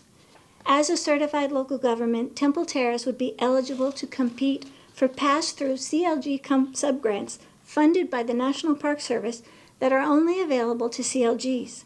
In addition, match waivers for small matching grants are available to CLGs, so the match requirement for grant funds of up to $50,000 would not be required for a CLG. The city could use the funds for collecting and archiving historic artifacts, museum development, historical markers, surveys, educational programs, training, and National Register nominations, to name a few eligible projects. So prior to gaining employment with the City of Temple Terrace, I was employed as Lake Helen's city clerk. Lake Helen is a small community in Volusia County with a population of less than 3,000. Although this community was small, it had a fair number of historic structures, which were situated within an area identified as the city's historic district. Also located in the historic district and serving as a central focal point in the community was Hopkins Hall, which dates back to 1897 when it opened with a gala dance on Christmas Eve. Hopkins Hall serves as the community center and hosts many city and community events throughout the year and is also the polling place for the community's elections. Over the years, Hopkins Hall deteriorated and was in need of rehabilitation, but the community lacked the funds needed to restore the community center. I applied for and subsequently received 2 separate grant awards totaling $265,000, which were used to rehabilitate Hopkins Hall in 2007. Grant funding for historic renovations are available for those seeking funding assistance. So certified local governments are municipalities that have demonstrated through a certification process a commitment to local preservation and saving the past for future generations. These are the proposed revisions to the Historic Preservation Ordinance on first reading. Be happy to answer any questions. Thank you, Ms. Barlow. Well done. So I currently have one request to speak from the public from Mr. Joe Farrell. Don't go too far, Ms. Barlow, please. Mr. Farrell, how are you? Good evening. My name is Joe Farrell. I'm the Vice President of Public Affairs for the Suncoast Tampa Association of Realtors. We represent 25,000 real estate professionals in the Tampa Bay area. And quite often we go before local governments when it comes to property rights issues, including ones like historic preservation. And I will agree with a lot of what she just said. One of the we are not opposed to historic preservation. We believe that a lot of places it makes a lot of sense. And there are places on Temple Terrace where it makes sense. Our concern, though, is when the bar of attaining a community designation for a certain area isn't high enough to respect the property rights of people that have invested the majority of their personal wealth into that property. You know, when we all sign on to that dotted line and we get that deed, it comes with it rights and responsibilities. And we have to remember that a lot of people bought a property outside of a deed-restricted community for a reason. And she is right on a lot of things. It does raise the cost of owning a home. It raises the cost of the insurance on a home, typically nationally anywhere from 7 to 10%.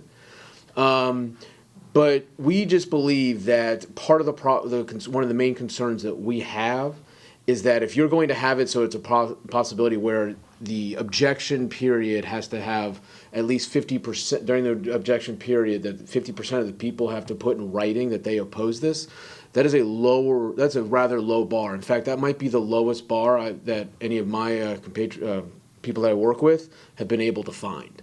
It is much higher in places like St. Petersburg, Dunedin, even the city of Tampa. For a community designation, the bar is higher to get it done. And quite simply, it's because how many people show up when they're upset? A lot. But when people really want something and they come and group for something, it's harder to get a hold of people. And many times you mail them and find out, how do you feel about this? So we hope that maybe that ratio could be flipped.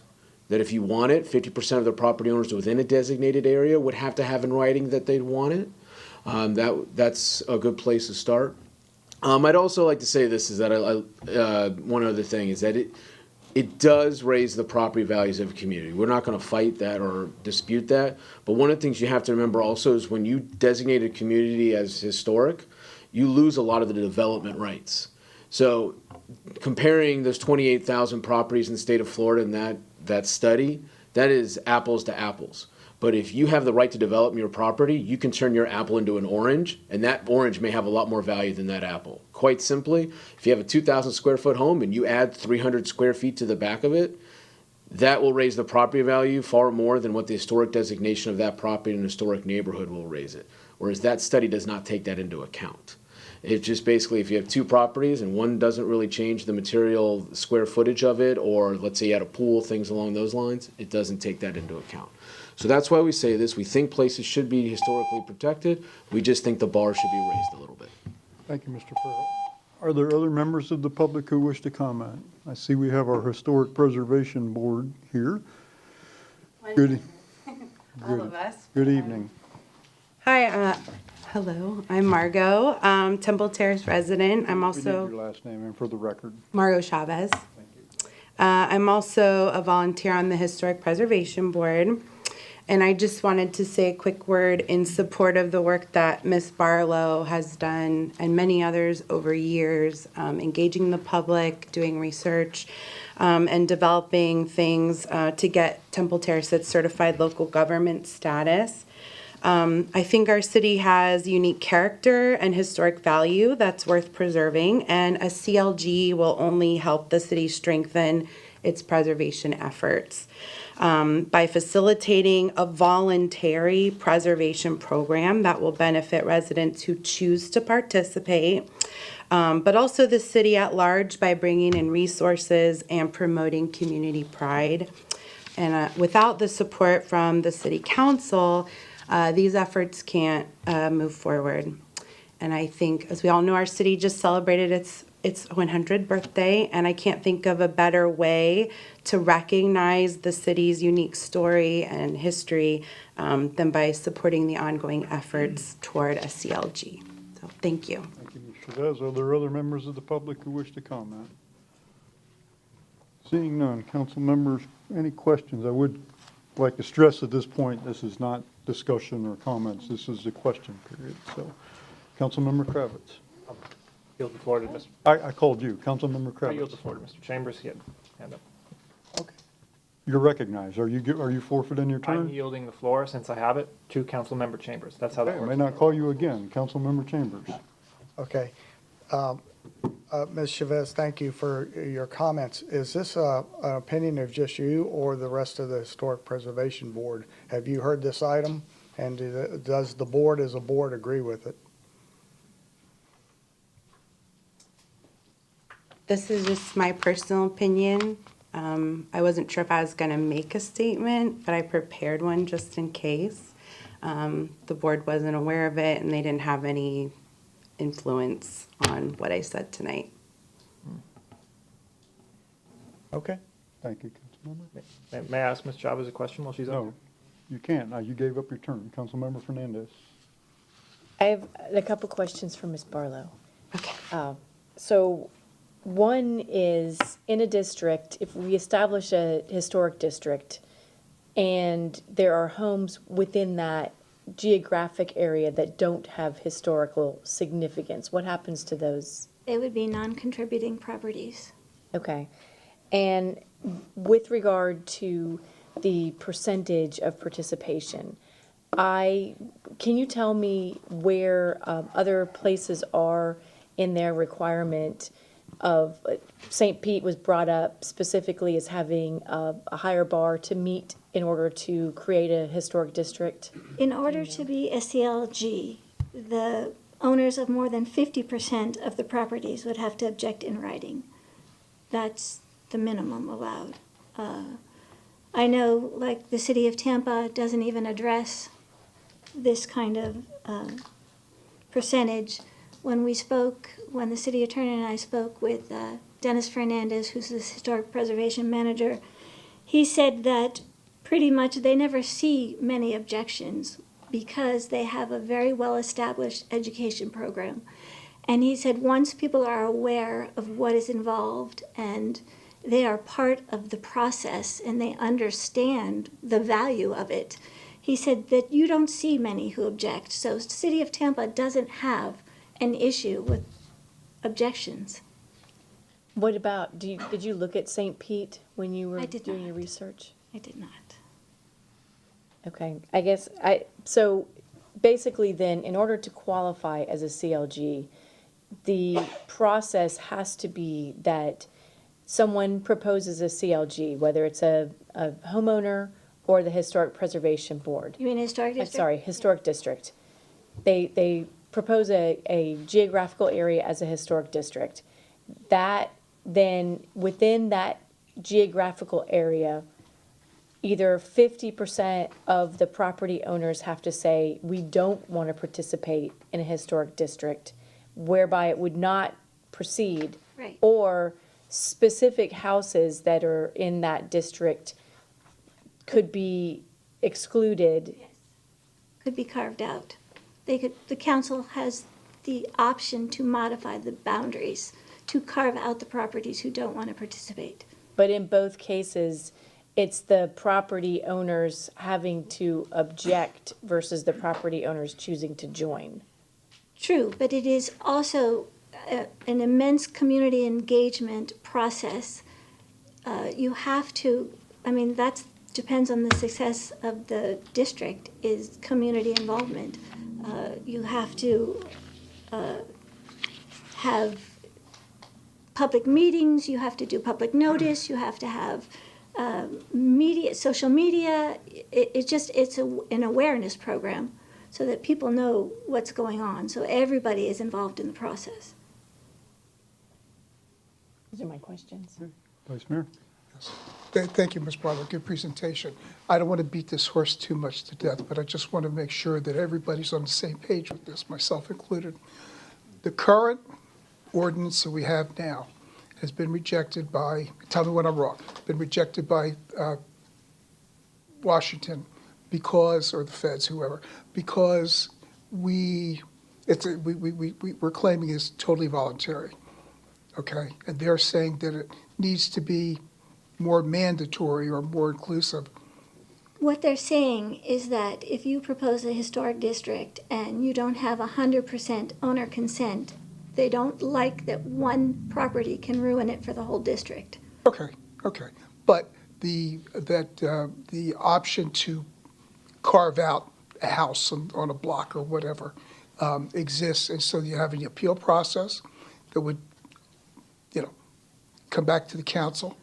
And if the council still said, yes, it has to happen, then that homeowner has the option to go into county court for writ of certiorari to become excluded. Right. Is that true? Okay. By us adopting the new language, we cure that issue with the Park Service. Is that correct? That's correct. They agreed both to the modification of the boundaries and the appeal process. Okay, thank you. Good job. Ms. Barlow, I have a question. Can you walk us through, because it's been going on for quite a while now, actually a couple of years since we first passed this. So originally, we didn't want any district provision in our historic ordinance because we don't have a historic district. Our stuff is scattered around. Mediterranean revivals, they So- will not accommodate. Okay, so can you please remind us and walk us through why we're discussing districts at all? As part of the CLG process, in the ordinance, it has to mention districts, the potential for districts. Okay, so we were compelled to have districts even though it doesn't fit our city. Correct. We don't have anything that would even meet a district currently. Right. Okay, and then we passed our ordinance, submitted it to the state, and it was approved, but when it got to the National Park Service, Correct. The they state objected has- to the yes. district portion, which we didn't want in there to begin with. Correct. Okay. Okay, thank you. So I'll close the public hearing and ask the clerk to read the title of the ordinance. Discussion is not closed. Point of order. I asked to be recognized You earlier. yielded. I'm sorry.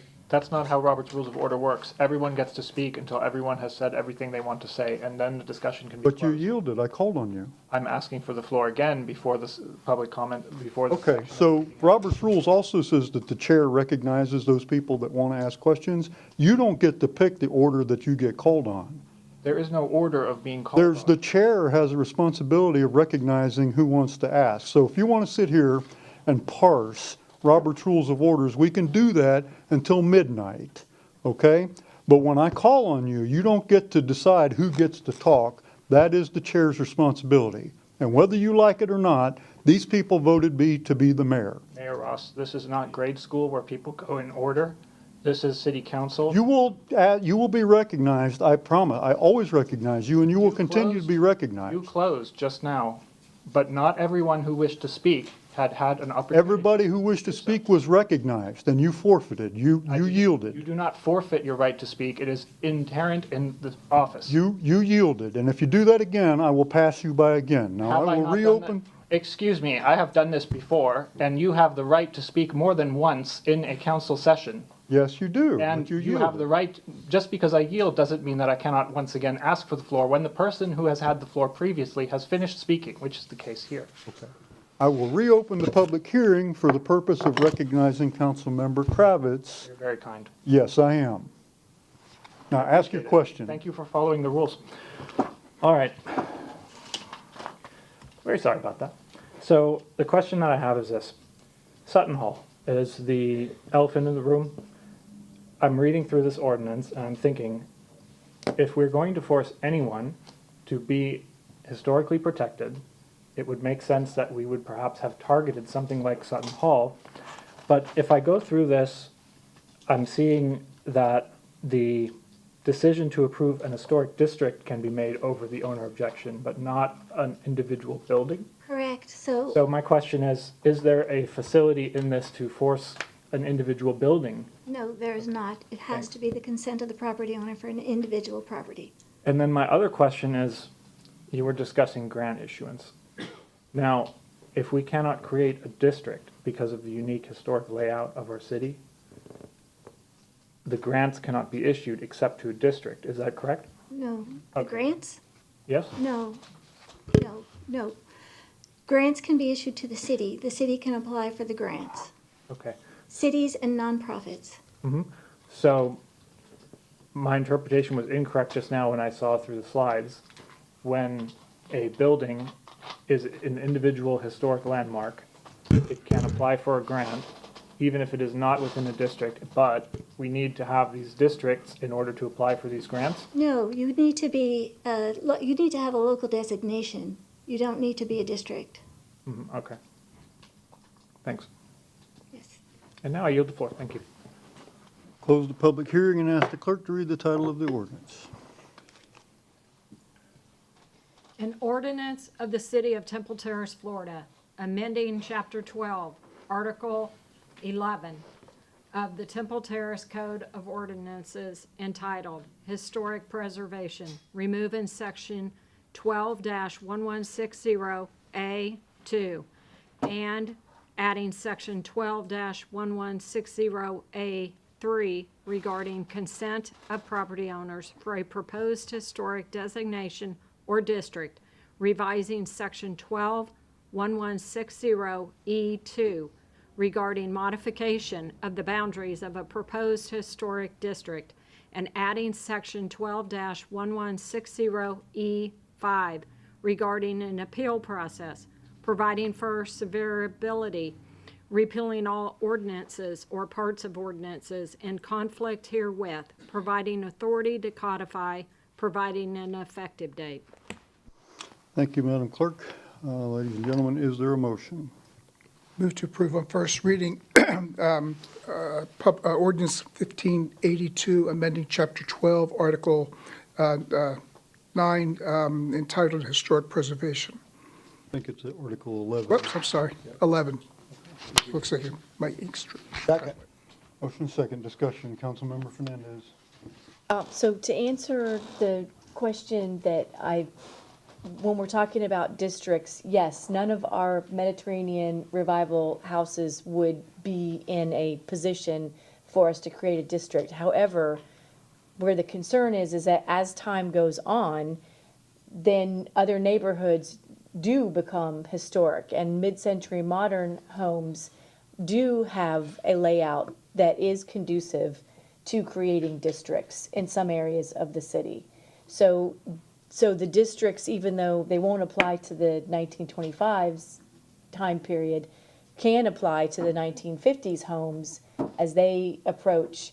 And so that's why I personally have the concern that we've, in not being 100% voluntary. But, and then to answer the question about the grants, so for people listening that it might have sounded a little confusing,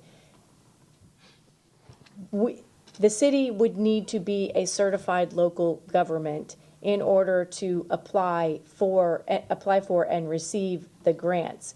But that could then be used in various historical applications throughout the city, whether a property was in a district or a standalone property. And because the National Park Service did not agree with our ordinance, they are the ones that approve a city to become a certified local government. So that's why we are discussing the district now. So I would like to know what maybe some of the other cities are doing that are locally that have been referenced that maybe don't have as low a threshold to create a historic preservation district. But overall, I'm in favor of historic preservation. I think it's important for an area, but I also want to balance that with the property rights of the owner. Those are my comments. Councilmember Chambers? Yeah, I wasn't at the first meeting, so all I could get was from the video, and the minutes, so I wasn't part of the discussion. But part of the first meeting and the tabling seemed to be that there were some questions that I think Ms. Barlow answered in some of the changes that I've seen in the ordinance from it was first presented a couple meetings ago. So I'm comfortable moving forward. And this is the first reading, so maybe some of your questions about what other cities are doing or their thresholds could be answered before the next one. But I'm comfortable with this. Vice Mayor?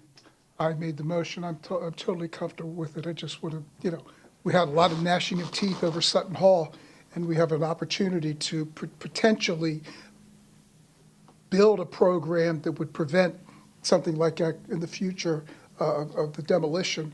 I find it hypocritical for us to say, well, no, we don't want to do this if whatever, we appear schizophrenic on the issue. So I'm totally in favor of it, and I think we need to move forward with it. There's enough of a hill to climb in order to make it a designated district. There's a lot that has to happen, a lot of education, as well as the not barriers, but the side rails that allow for mitigation of the individuals. There's an appeal process, and there is a way for people who really don't want to participate to actually not to participate in the end.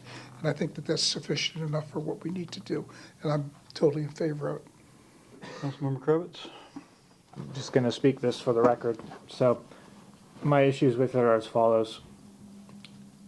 The Historic Preservation Board was created based on council direction several years ago. That is correct. Ordinance 1550 was created based on council direction. That is also correct. This ordinance that's on the table right now is initiated by staff and not by city council. It's sort of a reversal of democracy in that we are supposed to be legislating. This was initiated without council direction. So what we're discussing here today and all of the energy that's being expended on this doesn't have anything to do with what anyone up here voted to do, unfortunately, and I think that's really depressing. I also want to point out that in the ordinance it says that the principal structure is at least 50 years old. That puts us at 1975. So a building from 1974 could be a historic structure under the phrasing of this ordinance, which encompasses all mid-century architecture in Temple Terrace. So literally any house that I would consider mid-century, which is up to 1969, would fall under this ordinance potentially. The way that this ordinance is written is also a problem in my view. People are not being left alone. They're being created into an historic district against their will or without their expression of will. They're not being asked yes or no. They're just being made into an historic district. And then they have to go door to door and collect signatures, or they have to file written objections with the city. People have busy lives. They don't have the time to deal with something like this. And they certainly do not have time to go to court and fight a designation if that's not something that they want. I speak to people all the time who don't want to be in an HOA. And this creates rules that will be very similar to an HOA. I am going to be working on an historic project for a listed building next week. It's not my first one. I like preserving those kinds of buildings. They're great, but they're hard. And it's not something that you can just do without a lot of experience.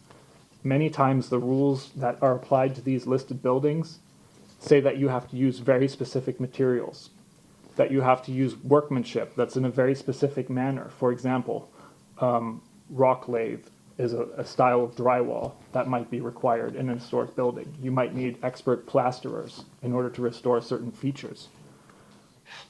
You might not be able to use certain building materials. For example, if a building originally had a wooden window, you wouldn't be allowed to use one using a PVC or vinyl frame. You'd need to have one carpentered as a wooden framed window. These are all things that can be required. So the idea that there's a pot of gold waiting if we adopt this is, in my opinion, erroneous. The costs of these buildings are high. They are not easy to do. And that is why I think that putting people through this trouble is not a good idea when, after, I believe, 2 years now almost, the Historic Preservation Board has failed to get a single person to voluntarily protect their home.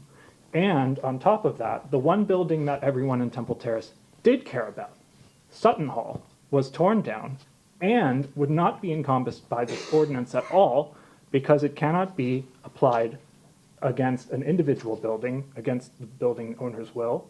It can only be done against an entire district. But Sutton Hall is a standalone individual structure. It is not a district, and so we wouldn't even be able to protect that using this ordinance. So, in my opinion, for all of those reasons, I'm going to be a no vote on this, even though I love historic buildings, and even though I'd really love to see the Historic Protection Board spend some of the energy that it's putting behind this to go door to door and find someone with a house prior to 1975 to voluntarily sign up for their program. They've had it over a year and a half. Find one person in Temple Terrace, one, and I will be a yes vote on this. I've said that previously. Still not a single person has voluntarily protected their house as an historic listed building in this city, which I find to be unfortunate, but also kind of understandable, given all the things that I just said. So I yield the floor. You will. Ladies and gentlemen, first of all, I'd like to thank the members of our Historic Preservation Board who are present here. I think are all present here. I think the whole board is here. And so thank you for your service on this. And I don't believe that outreach is part of the scope of work for the board. But I've been to your meetings. Thank you for what you do. I share some of your concerns, but I'd like to talk about that a little bit. So first of all, this didn't originate by staff. When we first talked about this in 2021, I think we passed it in 2022, 23 was it? Or somewhere in there. It took a while to get it done. We first started talking about it probably almost a year before we passed it. But the end game of getting certified local government was part of the talk from the very first beginning. That's not new. And when we ran in the process of obtaining our CLG is where we've run into these things. It's taken a couple of years for some of these things to perk up from National Park Service. We had to change some things previously because the state had some issues, so we had to revise. So this isn't something that we passed an ordinance and then somebody in staff just thought, well, we'll go for COG and they'll start that. No, that was from the very beginning. So I hear what you're saying about because the whole council, which is changing composition a little bit, but the entire council has always been committed to our public that we're not going to put this on you against your will. We've all been committed to this being voluntary. This has taken a bit of a shift because of this district provision that we didn't even really want the district provision to begin with. And now when we put that in on a voluntary basis, then the National Park Service says, no, you can't do that. So this language that we're being required to put is a little unnerving to me too, when you start talking about compelling people to become a district, and when some of the people don't want to. And I hear what everybody's saying. I would not be in favor of that either. But I have to say, when I read the criteria for designation, I think the risk of a district being compelled to become a district in our city is extremely unlikely. I mean, this is like getting struck by lightning 4 times in one day or something. I mean, it's like so the criteria are properties or districts which are significant to the city, history, architecture, archaeology, culture, possess an integrity of location, design, setting, materials, workmanship, association. All right, so mid-century modern architecture, the Florida houses that I grew up in, they're ubiquitous. I mean, that was just every house in Florida in the 1940s and 50s. They're not really anything. Properties or districts which are associated with distinctive elements of social, political, or economic, scientific, religious, prehistoric, or architectural history. That doesn't fit mid-century modern neighborhoods. Properties or districts which are associated with the lives of persons significant in the city, state, or nation's past. That's really an individual property, really not a district, certainly not in Temple Terrace. Properties or districts which embody the distinctive characteristic of a type, period, style, or method of construction or work of a master, or that possess high artistic value or that represent a distinguishable entity whose components may lack individual distinction. I just don't see this fitting like entire neighborhood of mid-century modern. Properties or districts which have yielded or are likely to yield information about the prehistory or history of the city, or properties or districts which are listed on the National Registry. And so I just don't think, I can't imagine a future city council up here, first of all, defining an entire neighborhood of mid-century modern with these criteria and then voting against residents who don't want to be part of it. I mean, we all know what life is like on the council. I mean, it's hard to vote against something that people don't want. I mean, you got to go to Publix. Sooner or later, you're going to get hungry, right? And so I just really, if I thought that this was going to result in people being forced into a program, I would vote against this also. I don't see that happening. The other thing about, to me, if we don't go for CLG, we've really kind of wasted our time in getting as far as we have, because that's the real nugget of having the historic preservation to begin with, is to have the CLG designation. We are doing more. I know your passion for Temple Terrace history, and I applaud that, by the way, but we're doing more. We have it in our budget. Our FY26 budget includes money for climate-controlled storage, because we are getting people to give us their artifacts that have been in their homes for years. And so we have accumulated already, thanks to some big help from some people in the audience here.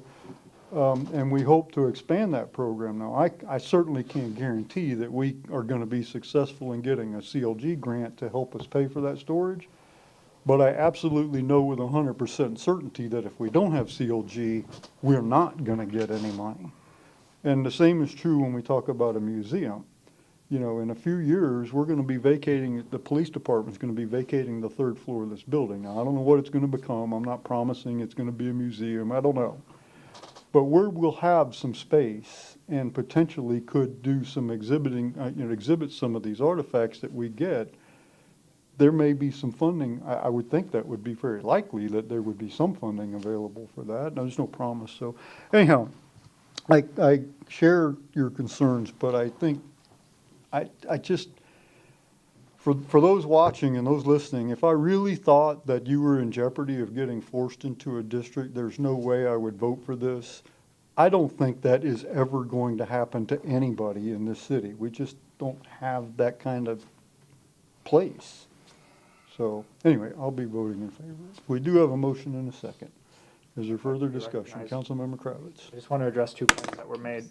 First of all, I stand by what I said before. This is not from City Council. I asked the city manager who initiated this agenda item, and at first he told me Jeannie Barlow, and then after that he said it was himself. And I also want to mention one other thing. This is something that I elaborated on last time as well. I'm just going to go through it very briefly one more time about how historic districts are created. You look at an ensemble of buildings. That means it's a variety of different buildings. They don't all have to be pristine examples associated with a famous person. It's just that they collectively are an architectural landmark, right? So they can be better or worse buildings all thrown together. We don't have to look very far to see where this would start. Look at point F. Properties or districts which are listed in the National Register of Historic Places are a criteria for designation. Temple Terrace Golf Course is in the National Register of Historic Places.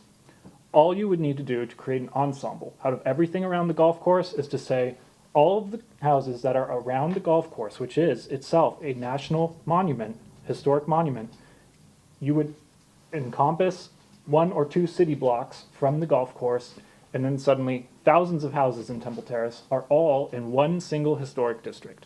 That's all it takes. So I think we're all going to cast a vote up here, and I think we don't really know exactly how these processes go. And I think that we owe it to the people in Temple Terrace to, first of all, only change the law when it comes from one of us, or has been directed to do so by one of us. And I think also, secondly, that we should really discuss how these historic districts are created, what they mean, because there's been a ton of discussion about it, and I, for one, would love to see a presentation on it by the city attorney. So I'd be happy to make a motion to that effect, or second one, if someone else would like to make a motion to that effect about, for example, how an historic district may or may not come about based on the fact that we actually have a, 750-acre historic monument in our city, which takes up, I guess, probably, 20-something percent, 30% of the entire mass of the city, the land area. So to say that we're completely invulnerable to this happening, as has been suggested a moment ago, is incredibly beside the point and ignores a gigantic historic monument that is central to our entire town. And I yield. Councilmember Fernandez. I do want to clarify, when the city council discussed a historic preservation ordinance, we did specifically discuss becoming a certified local government. So the text may be coming from city staff researching it, but we did give direction to look at becoming a certified local government. So I just want to clarify that. But I too, and I understand what the mayor is saying about not necessarily seeing how districts could be pulled up, but I go to a lot of historic cities as Savannah, Charleston, St. Augustine, and I've seen, so I do happen to agree that I think we could end up with whole streets of properties being certified. And now I want historic preservation, but at the same time, it concerns me that nobody to date in the city has brought their property into a historically designated state, which tells me that maybe our residents don't want historic preservation as much as I would like to see historic preservation. And that would be my concern moving forward with the ordinance, where it's less voluntary than what we prefer. So anyway, those are just the comments I wanted to make. Okay, so there's a motion for approval in a second. All those in favor say aye. Aye. Opposed? Nay. 2 nays? 2, Councilmember Kravitz and Councilmember Fernandez. Okay, next item is a resolution approving Phase 1 design services for the Temple Terrace Public Safety Complex to PBK. Our Deputy Chief of Police, Chris Mills, is here to explain. Afternoon, evening, Chief. Good evening, Mayor. It's sometime during the day. Good evening, Mayor, Council members, Deputy Chief Chris Mills, Police Department. The City of Temple Terrace intends to construct a new public safety complex located at 7911 Harney Road and has selected PBK to lead Phase 1 of the project following a competitive procurement process. A formal RFQ was issued publicly and several firms submitted proposals. PBK was chosen based on the strong qualifications, prior experience, and demonstrated understanding of the police department's facility needs. This selection ensures compliance with city procurement requirements and secures the most qualified partner for this important phase. To initiate the effort, PBK has submitted a proposal to provide architectural and engineering services that include developing 3 conceptual site plans, block diagrams, draft renderings, and cost estimates for City Council review. One of the conceptual site plans will include space for the police department with the option to add a fire department in the future, while the remaining 2 plans will feature a fully integrated facility housing both the police department headquarters and Fire Station 3. Additional services under this phase include site analysis, updated needs assessments, participation in public meetings, rezoning application support, and photorealistic renderings with a fly-around video of the selected design. The conceptual design phase will support the city's public engagement efforts and serve as a key component of future bond referendum. The total cost for phase 1 is $199,235. This includes $160,435 for conceptual design, $26,800 for rezoning efforts, $6,000 for exterior renderings, and $6,000 for the fly-around video. Funding will come from account 001-1411-521.62-41 and is already included in the current year's approved budget. It is recommended the City Council approve a resolution approving Phase 1 architectural and engineering design services for the Temple Terrace Public Safety Complex to PBK in the amount of $199,235. With that, I stand for questions. I also have representatives from PBK here, Amy Weber-Brallow and Ward Frislowski, that can answer any questions that you may have about the scope of work or the contract involved. Thank you, Chief. Are there members of the public who wish to comment on this item? Seeing none, council members, other questions? Councilmember Fernandez. So this, what we're looking at is PBK would be actually creating the design. So when they are going through this project, have we asked them to create a design that's feasible as well as a design that would encompass the fire station and police on the same property, adjoined? Like what have we asked them to do in regard to this? So every design they're going to do for us will have a fire department, whether it's added together at the beginning or at a later date, it will be added at some point. We have several, like I said, we have 3 different plans. One, Ralph Badges has the police department only, with plans to add a future fire department later, and then we have 2 that are going to be the police department and the fire department for the conceptual designs from PBK. Okay, so for the plan that would be the police department only, that plan, are they also going to cite a fire department on the property, as in knowing where egress, ingress, and where it would actually be cited for a later build date? Or will it be, okay, this is where we're putting the police department and we'll figure that out later? I'm going to come over here and probably speak on this a little bit.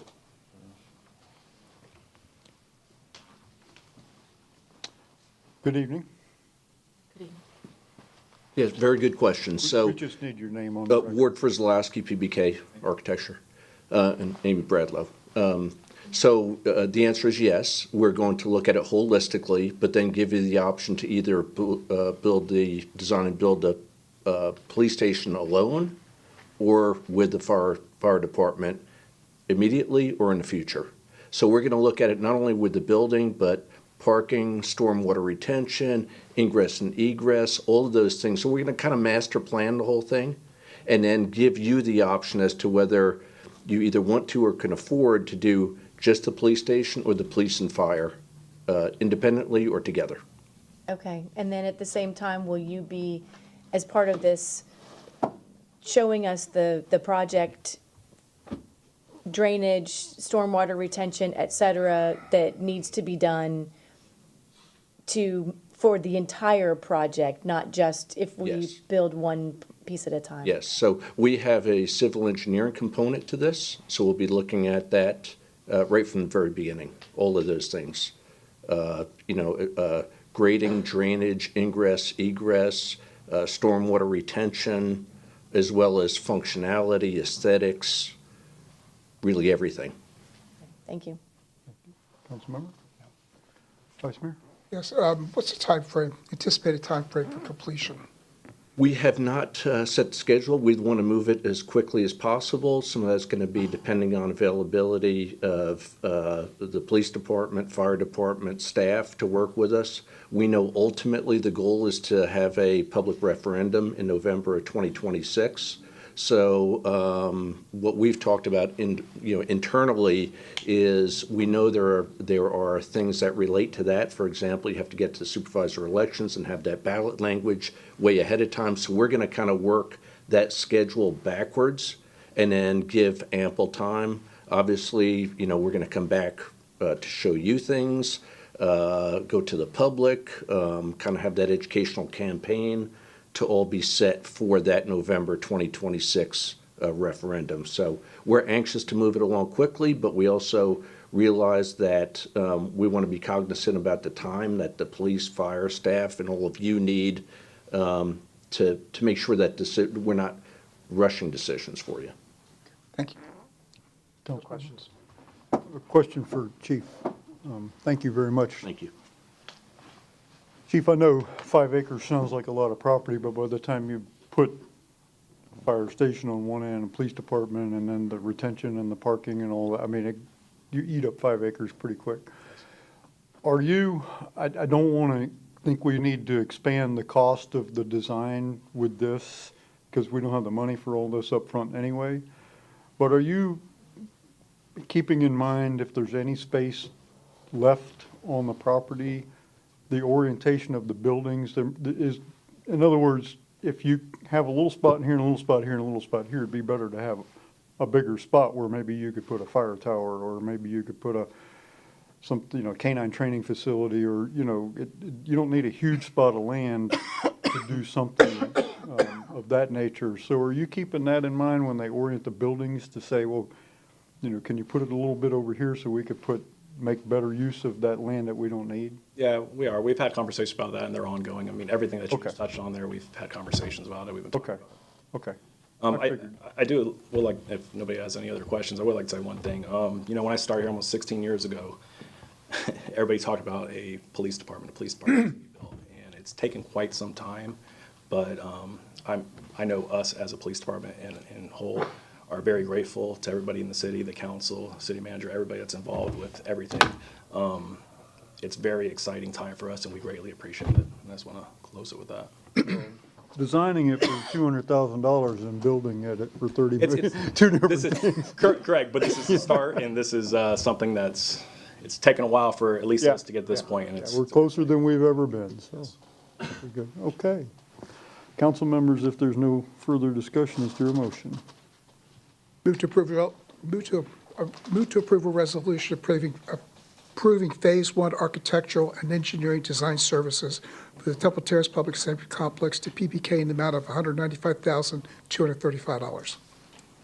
Second. Motion is second. Discussion of the motion. Seeing none, all those in favor say aye. Aye. Opposed? No nays. Thank you, Chief. Thank you. Next item is a resolution approving the final site plan SPR 25-04 for Barriga Pediatrics located at 234 Bullard Parkway. Our senior planner, Alyssa Livingstone, is here back with us again to present. Okay. Alyssa Livingstone. Do we need to do ex parte again? Yeah, we should, because we did it at CRA. We should. It's a great idea. So I'll If anybody has had any ex parte communications about this matter. Microphone. If any members of the council have had any ex parte communications regarding this matter, or even the next matter coming up, if they've been verbal communications, just please indicate who you had those communications with, when and where they occurred. If they are written communications, then we would just need to get that to the city clerk for going into the record. Only email regarding the future ribbon cutting.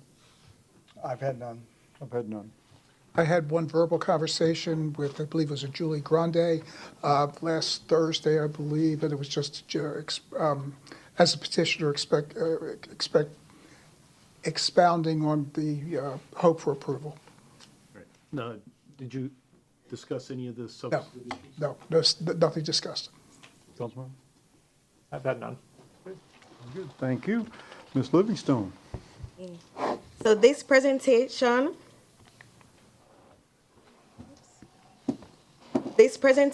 is for the consideration of approval for site plan SPR 2504 for Barriga Pediatrics. The property is 1.45 acres in size. The proposed use is for a medical office of 7,721 square feet, which is consistent with the current zoning and uses of the adjacent parcels. This is in the redevelopment area. There are medical offices to the west. To the north, there are single-family residences. To the east, there are office buildings. And to the south, there is municipal property and multifamily residential. Okay, so this is the overall site plan for the project. The white unshaded area to the center bottom of the image near the pond, it represents the historic portion of the structure that will be preserved. The gray shaded area represents the non-historic addition to the rear that will be removed to make way for the new pediatric center expansion. There are 41 proposed parking spaces to the north and the east of the lot, 2 of which will be ADA compliant. There are proposed 5 bicycle racks, and there'll be 2 retention ponds on the site, 1 to the west and 1 to the south. There will be 2 full access points to this site. The main entrance will be to the east along Ridgedale Road and to the north on Floto Avenue. There will be an outdoor play area for the children to the north of the proposed expansion. Note that the building is set back from the Bullard Parkway thoroughfare, so waivers related to the redevelopment area requirements were requested. The landscape plan included in the submittal package follows the city's LDC's requirements. If you look to the southwest of the site, you'll see that there's a tree cluster that will remain.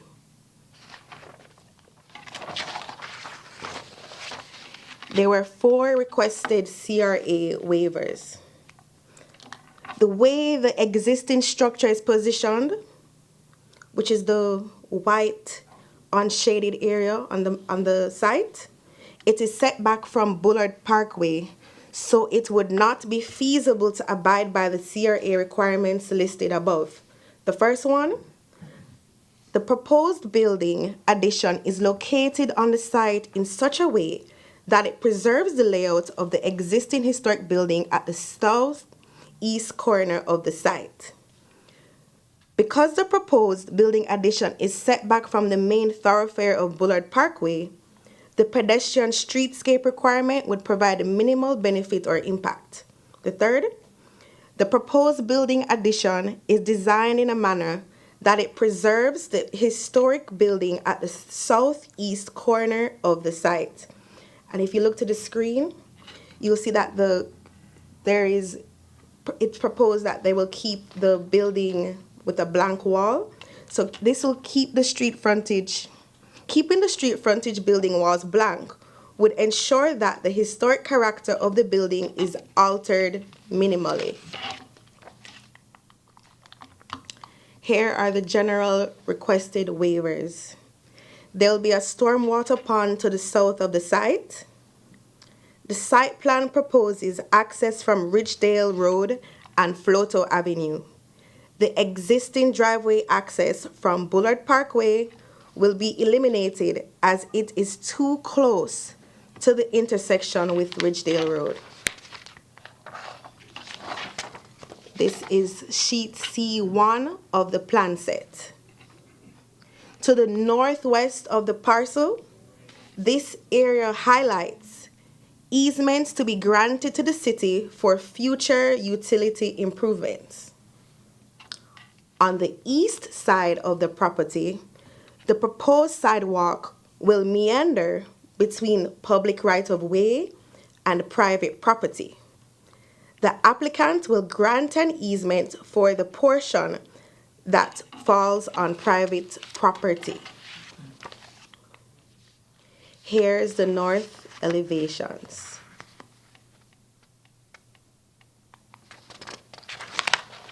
Here are the south elevations.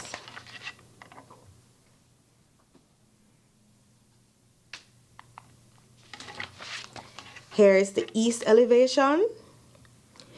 If you look to the left of the screen, you will see the historic portion of the building that will be preserved. Here are the west elevations.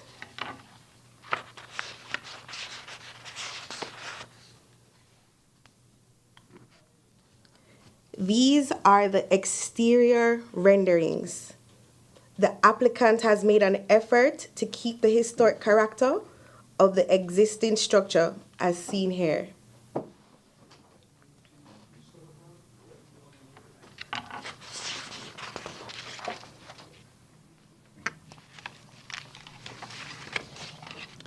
The proposed signage is designed to align with existing Mediterranean revival architectural structure prevalent in the city of Temple Terrace. This is consistent with the city's aesthetic. There will be painted stucco finish as well on the monument signs.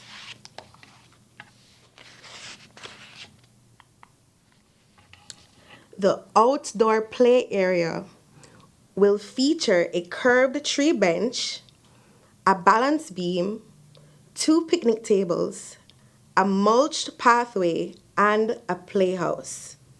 This will be to the north of the proposed building expansion. There will be a metal fence installed around the playground.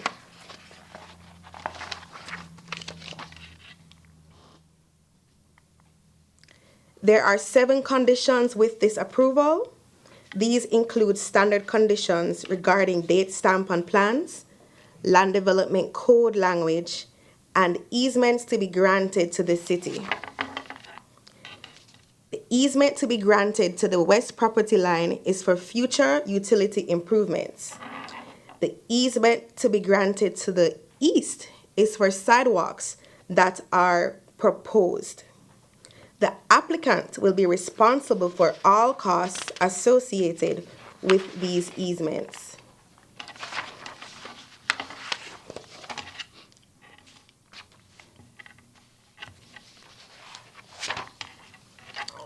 We'd like to note that the business owners and the project engineers are present in the audience this evening, and they are available for questions.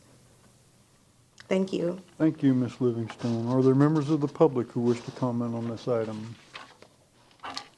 None. Council member questions. Councilmember Fernandez? Yes, I have 2 questions. One is regarding the stormwater retention ponds. Are those, the ponds that are proposed on there, are those, that's part of the stormwater retention? The one to the south will be a dry pond, and the one to the west will be a wet pond. Where will the ponds drain when we do have a heavy rain event? Okay, so I don't have thank you for that question. I can get with city staff and engineers to provide you with the answer for that after the meeting. Okay, and the reason I'm asking is because when we had our last hurricane and we had, I know that some ponds and some of the drainage in that area is actually maintained by Hillsborough County. And I just want to make sure that any capacity that we're looking at that will integrate with their, with what they have. And then the only other question I have for you is parking. It looks like one of our project might have the answer to your questions. Okay. Not to interrupt you, but No. he's telling me I might have the answer. Thank you. Yeah, my name's Matt Dakotas. I'm the partner at Cicada, the architectural firm designing this for the Variagas. So our civil engineer worked closely with the city's engineering department to identify the proper amount of drainage per all of your codes and where it all ties into your stormwater system. Those plans have been submitted and approved by your city's engineering department. So all of that is in our civil plans, and I'm sure we'd be happy to share them. But yeah, that's all in there and has been reviewed by Kim Ford. Okay. Yeah. All right, thank you. Thank you. So then my only other question is just parking, and just to ensure that we looked at the parking requirements and that this does meet what the needs would be for this building? So per what was required, 26 parking spaces were actually required, and the applicant has provided 41 proposed parking spaces. So they exceeded what was required. Okay. All right, thank you. Councilmember? Yes, back to the retention ponds real quick. On the slide, where is the wet pond? It would be to the west of the, let me get to it.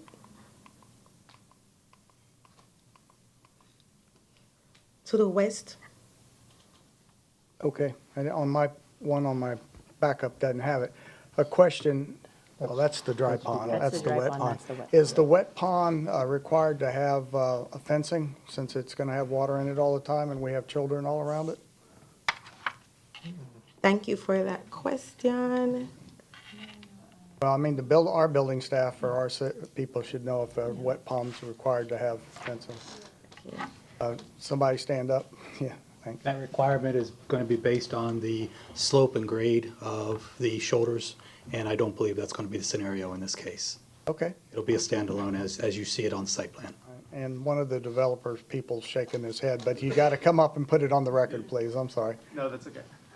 So the wet pond was a late addition after our civil engineer was working with Kim to work out all the stormwater retention. And so he and Kim worked closely to make sure the design met your standards.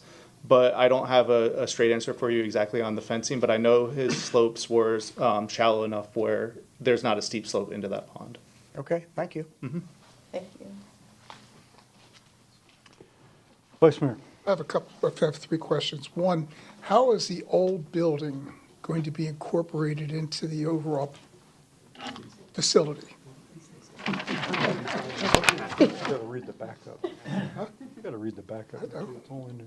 I can answer this question. My name's Diani Robarge. I'm an architect, also with Cicada, facilitated the design. And the best way I can put this is the existing historic structure is sited in a way where it faces Bullard. And we wanted to create an addition that has a small connection point and kind of grows beyond that in the back. And by positioning this addition in the rear of the site, we kind of we wanted the historic building to be more significant so that you would see that first on the site and it wouldn't be surrounded too much visually by the new building. Does that answer your question? What about traffic issues? Oh. Yes. Alicia? So we're actually anticipating helping resolve some of the existing traffic issues by removing the current exit onto Bullard Parkway right now. So we've moved the entrances into the clinic off of the main thoroughfare and eliminated that Bullard Parkway access that's on the corner there. Okay, but particularly on Ridgedale, I know that in the afternoons, when school lets out, that area gets quite congested. Yeah. How is that going to be mitigated if there's any issues? Our civil engineer provided traffic counts to the planning department as part of our overall proposal that have been reviewed by your engineering department. And everybody's happy with that? Access point to the north on Float Yeah, Avenue. Off of Florida? Yeah, exactly. Is that going to be the main issue is coming, Yeah, I'm sorry. The main is on Ridgedale. Yes, yeah, the main will be off Ridgedale. All right, thank you. Mm-hmm. Okay, thank you. The last question is, how many trees are going to be affected on the property on the west side? There will be 1 grand that's going to be affected due to the fact that we're trying to preserve the finished floor of the existing historic structures, so we need to grade down significantly on the parking lot side. So unfortunately, we worked with the arborist to try and save the 1 grand that's on the north side, but weren't able to do it just because of the slopes weren't working out. So we're eliminating that, but then also replacing that $1,000 with a significant amount of other landscaping to make up for it. Okay, thank you. Councilmember? Whose idea was the playground? That was Dr. Borrega and Juliana's. Yes. It's fantastic, and I love this whole concept. It's amazing, and thank you for doing this in Temple Terrace, and the people who are making proposals for downtown should learn from you. Thank you.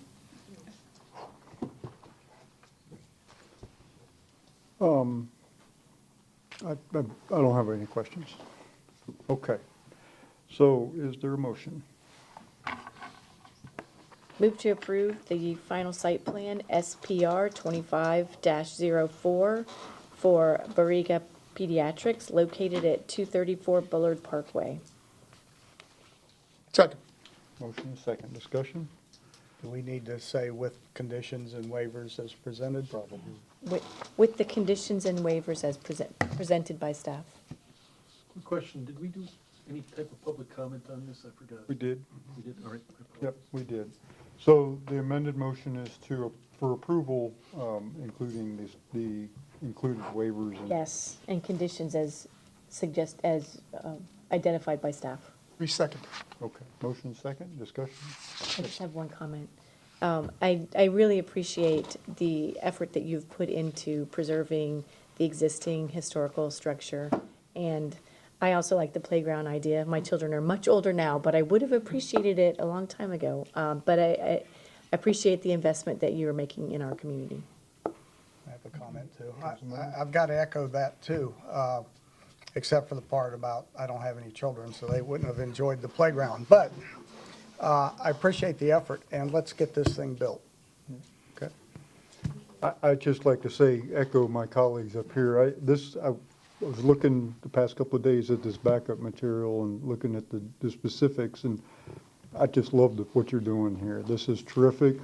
To the architects that put this together, to what you're doing with the site plan and promoting and preserving that house, it's really, really terrific. And so I do hope, Mr. Pauly, that somebody has at least talked to them, I'm sure you have, about our historical preservation program for the new house. So, and there may be some tax incentives for doing that too. So, thank you, Miss Livingstone, and thank you very much. And so, Thank you. Good job. all those in favor, say aye. Aye. Aye. Opposed? No nays. Site plan is approved. Next issue is a resolution approving a contract with Biotech Consulting LLC for urban forest services and authorizing the city manager to execute the contract. Our community development director, Greg Pauly, and our city arborist, Joe Ferris, are both here to explain. Good evening. Well, good evening, and thank you again, Mayor and City Council, for the opportunity to speak on this item.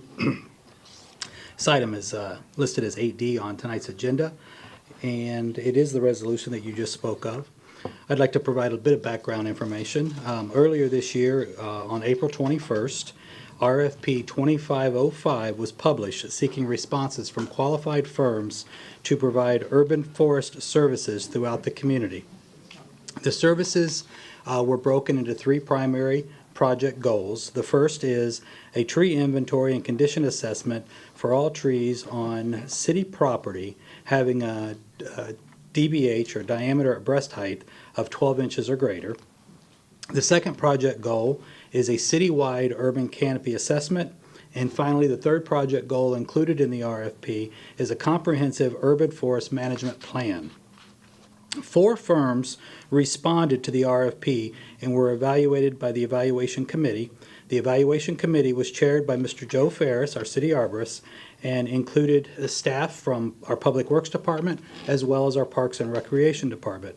At this time, I'd like to pass the microphone to Mr. Ferris. He'll be able to provide additional background on the committee's actions and how the selection went.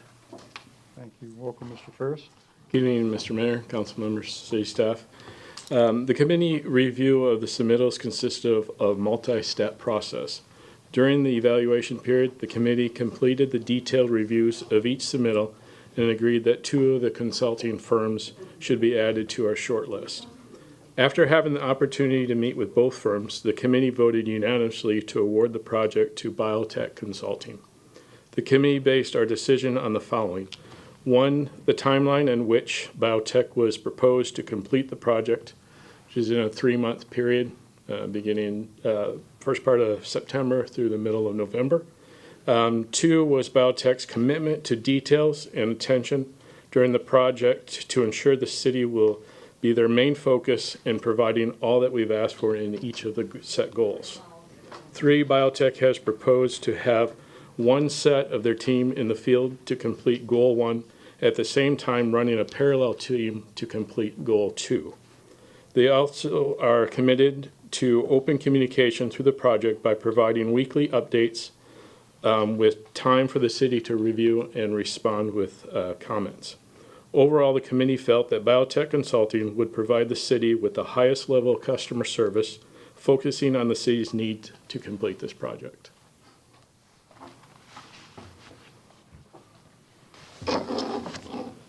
And I would like to note that the entire contract, all 103 pages, is in your backup material, and it's also available for public review. I would ask that, if found acceptable, staff recommends that this council approve an award of a contract to Biotech Consulting LLC for urban forest services in the amount of $53,500 to be funded by the city's Tree and Landscape Beautification Fund. I would like to add that our project manager from Biotech could not be with us this evening due to a conflict in his schedule. However, we do have the assigned environmental scientist that's on this project. He's in the room with us. It's Mr. Evan Quigley over here in the green shirt, and he will be available to respond to any questions that you may have regarding his firm or the services that they intend to provide. And with that, I will stand for any questions you may have for us. Thank you, Mr. Pauly. Are there members of the public who wish to comment on this item? Seeing none, council members, are there questions? Councilmember Fernandez. So for city staff, is this an item that we budgeted for our 2026, or fiscal year 2026 budget? I know we didn't have the exact amount, but did we anticipate something? We actually have this in the FY25 budget. We put in a placeholder of $25,000. Obviously came in at $53,500. It is being paid from the tree fund, which I think is a very appropriate use of those dollars since we're looking to strengthen the canopy with the study. So can you, for the people that might be watching, can you describe what deliverable this analysis or this study will show? I'll be happy to give you the high-level version of that.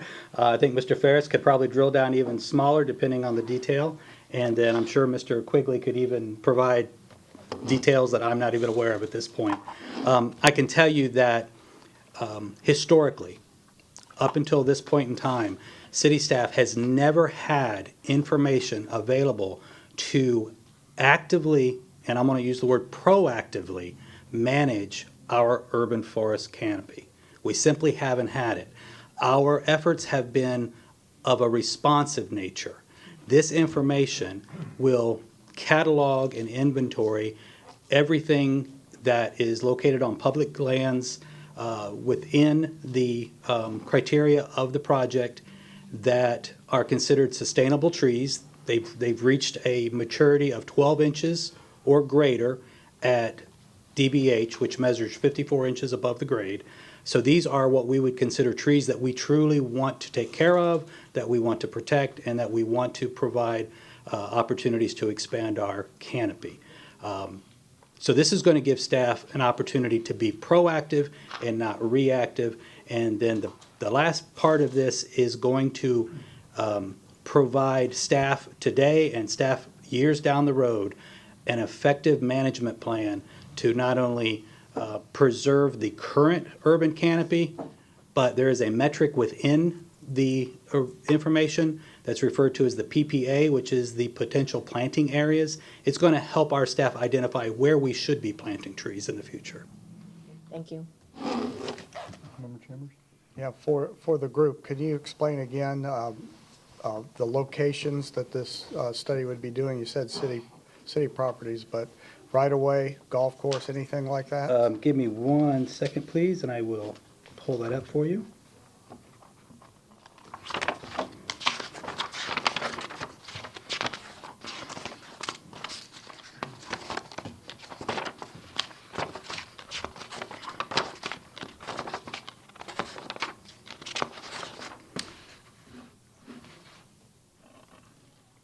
We are including in the scope of the project the designated parks and public spaces. I can certainly list them if you'd like me to. The entire list is on page 19 of the RFP in the packet material. We are also including all of the city's primary forward-facing facilities, all of our buildings, all of our facilities. What we're not including is the well stations and the lift stations and things of that nature, but all of the forward-facing primary facilities are included. We are also including, we have 3 designated preserves throughout our community. We have the Riverfront Preserve, we have the Scout Park Preserve, and we have the West River Preserve. We're not asking the consultant to go count trees in those preserves, but we are asking the consultant to include those trees when they do their aerial imagery for that canopy, the conditions of that canopy.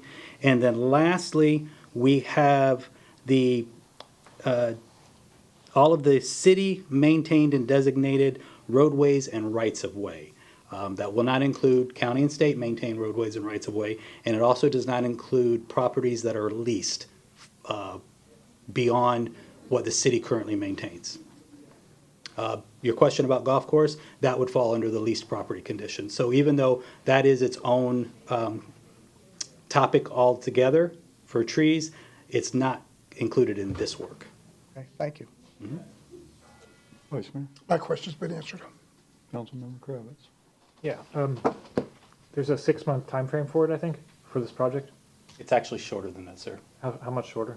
I believe it's 3 months. 3 months. They're proposed, again, to start 1st of September and be completed middle of November. Part of how they're able to do that is, as I explained, they had 2 teams. The first goal, one is the inventory, and they'll have a team on the ground doing that, while the second team is analyzing all the aerial canopy coverage. So they'll be doing that simultaneously, so that it allows them to do this quicker than, might normally be done. Multifaceted. A little bit faster, yeah. I don't mean to summon the Furies by accident, but what if there's a hurricane? We're going into that period right now. Yeah, I'm sure they would take that in consideration, that could prolong it, yes. I mean, obviously, because we are still in that, yeah. Okay, so is there a mechanism for dealing with that delay contractually, or does the contract just automatically continue, or what's the? The contract is not bound by that projection. That is a projection that was provided by the vendor. Got it. And we understand that there may be adjustments that need to be made to that. And did I understand correctly that the trees on the golf course will not be inventoried specifically as such, but that they will be included in the canopy analysis? That is correct. We've asked, the way that the canopy analysis is done is it's done largely through satellite imagery, and there's a lot of science and technology behind that I'm not prepared to speak on, but we've asked that the entire city be included in that portion of the project. For obvious reasons, we could not include the entire city in the counting and labeling. I mean, they're literally going to count, identify, provide identification serial numbers for each tree, and provide us a database. So we had to draw the line at some point. Sounds fantastic, and I hope that ends up in the document management system at some point. Very good. I just have one more item before I forget. The funding for this, thank you, is that coming from the tree fund? Could the tree fund money be used for this rather than general fund? We have recommended for your consideration that it be paid from the tree fund. The tree fund has 3 primary funding purposes. One is to facilitate the Adopt a Tree program. The other is the planting of trees on public lands, which shall be at the city's discretion. And then the third is the removal of sick, dying, infested, dangerous, and dead trees on public lands. We believe that the second and third bullet points included in the code work could not fit better. we believe it fits perfectly for that. Fully agree. So when I read this, I see general ledger account, et cetera, et cetera. Is that going to be from the tree fund? I'm going to try to answer that, but I might have to refer to the finance director. It's my understanding that the tree fund per se is an equity account that the monies rest in until needed, and then when they are needed for expense purposes, they are routed through the various accounts that you see. And in this case, this would be our expense account that would pay this contractual service. I'm not sure I understand. So is it coming from the tree fund then? Or? Yes. It is? Okay, good. Just making sure that we're not spending money that we could put to good use elsewhere. Okay, That's thank you. just an account number. Got it. Thanks very much. The money comes from that restricted tree fund for that purpose. Just for the microphone, he said it's from a restricted account. It'll go through there eventually. That's what I understood. Okay. Jim Ingram, Finance Director. Good evening, Mayor and City Council. The tree fund, as businesses pay into it or any kind of mitigation fee is paid into it, that is a separate pot of money, a separate part from the general fund balance, unassigned balance. And so this will be paid using that account number. That's just accounting. And it will come from the balance, which is about 1.4 million right now. It will come and draw that balance down. Thank you. Okay, well, nothing else. I have a quick question. Most of it's been answered, but we do have some historical data concerning our tree canopy. It's been mapped before by USF using LiDAR, and they have used that against some historical aerials. They've actually determined, I don't know how long, it's been 5 or 6 years, I think, since they did it, but they determined that our tree canopy had actually grown by, I think, 70 acres. Don't quote me on that, but that's what comes to mind, over like a decade. So tree canopy, now that's, of course, that was before Hurricane Milton, so I don't know what but when we are mapping our canopy, couple questions. One, will there be any comparison to our historical data to be able to say canopy's growing, it's shrinking, it's static, it's the same?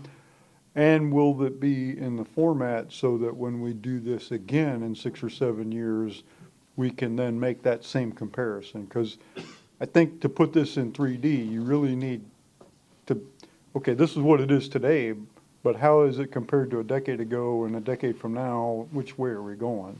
So can you talk about that? I'd like to start on that, and then I'll pass over to Mr. Quigley to talk about how his team actually does it.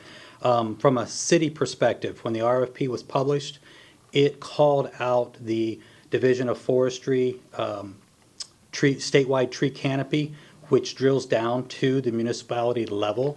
So we actually have historical data available through the state archive that goes back 12 years. And it's parsed every 4 years, if I recall. Now, to add to that a bit, the next 4-year period would be this year. They are not doing it. They've shared with us that they are not doing it. And so we would be able to rely on our data and compare it to 4 years, 8 years, and 12 years previous history. And would you like to add to that? Evan Quigley. Thank you, Mayor and Council, for having me. So the canopy data would be adding to historical data and giving you a sense of how the canopy's grown, what areas you could plant, the community types, tree community types, giving you a direction of growth and a sign to, you can see where you want to go with that direction. It'll be actionable, and a management plan will guide you, but also be adjustable based on the wants and needs of the city. Great. Thank you very much, Mr. Quigley. Thank you. All right, Council, is there a motion? Yes. Move to approve the contract with Biotech Consulting LLC for urban forest services and authorize the city manager to execute the contract. Second. Motion second, discussion. All those in favor say aye. Aye. Opposed? No nays. Thank you very much, gentlemen. Very much. Thank you. Thank you. Any carryover council business from previous carryover council business? Seeing none. New business and board reports. Our first item under new business is consideration of the proposals to purchase and develop properties located at the Temple Terrace redevelopment area. In our previous CRA, Community Redevelopment Agency meeting at 5 o'clock prior to this meeting, the board recommended to advance one proposal, which we will now hear. And our Community Development Director, Greg Pauley, will kick it off. Well, thank you again, Mr. Mayor and City Council. As you've just reviewed, the project for 8901 North 56th Street, presented by the Courtside Group, entitled Blazing Paddles, was approved in the CRA board earlier to advance to this process. In just a few moments, I will invite the developers to come forward and make their individual presentation. After the council has seen the presentation, I'd like to recommend that City Council consider one or more of the following options. Council may choose by motion to accept the proposal as it's been submitted and direct the city manager and city attorney to initiate the contract process with the developer. Council may choose by motion to accept the project, but discuss additionally some of the terms and conditions or waivers that have been requested, and ask the city manager and the city attorney to initiate negotiations that would help land terms, conditions, and potential waivers that are more in line with the city's interest. Or finally, council may choose not to take any action at all. And if that be your pleasure, by the end of this presentation, the doorway will remain open, and the developer will hopefully learn from any discussion and make amendments to come back at a future time. We don't want to talk about setting a future time or anything of that nature, because as long as the property is on the market, our brokers are actively working to collect leads. So we would not disqualify or hold the place if it's not accepted through tonight. There's no expectation or obligation for City Council to do any of the above tonight. First, I'd like to ask, do you have any questions of the review process or the recommended request from staff? Councilmember Kravitz. Actually, I'm curious, I'm assuming that not every single offer you received was let through. So I'm wondering why this offer specifically was let through, given that it doesn't meet most of the requirements in the proposal.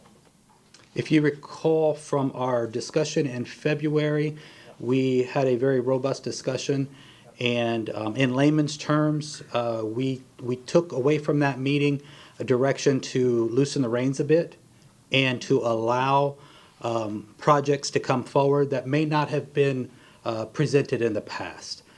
We believe that this project checks enough of those boxes to at least have an audience in front of you and hear and at least speak to you directly, present their project, and allow you to make decisions and consider it. So when I'm looking at the purchase proposal requirements, the language I'm looking at is still the old language, but it's now being read differently, or was there an update made to the actual proposal requirements? The proposal requirements, I'm not sure exactly which page or which piece you're looking at. The proposal requirements have for the most part stayed whole as far as what our brokers are using to vet potential buyer and developer. So that part has, for the most part, stayed whole. What we've done is we've put them kind of at the backside instead of holding them as a roadblock on the front side. Does that answer your question?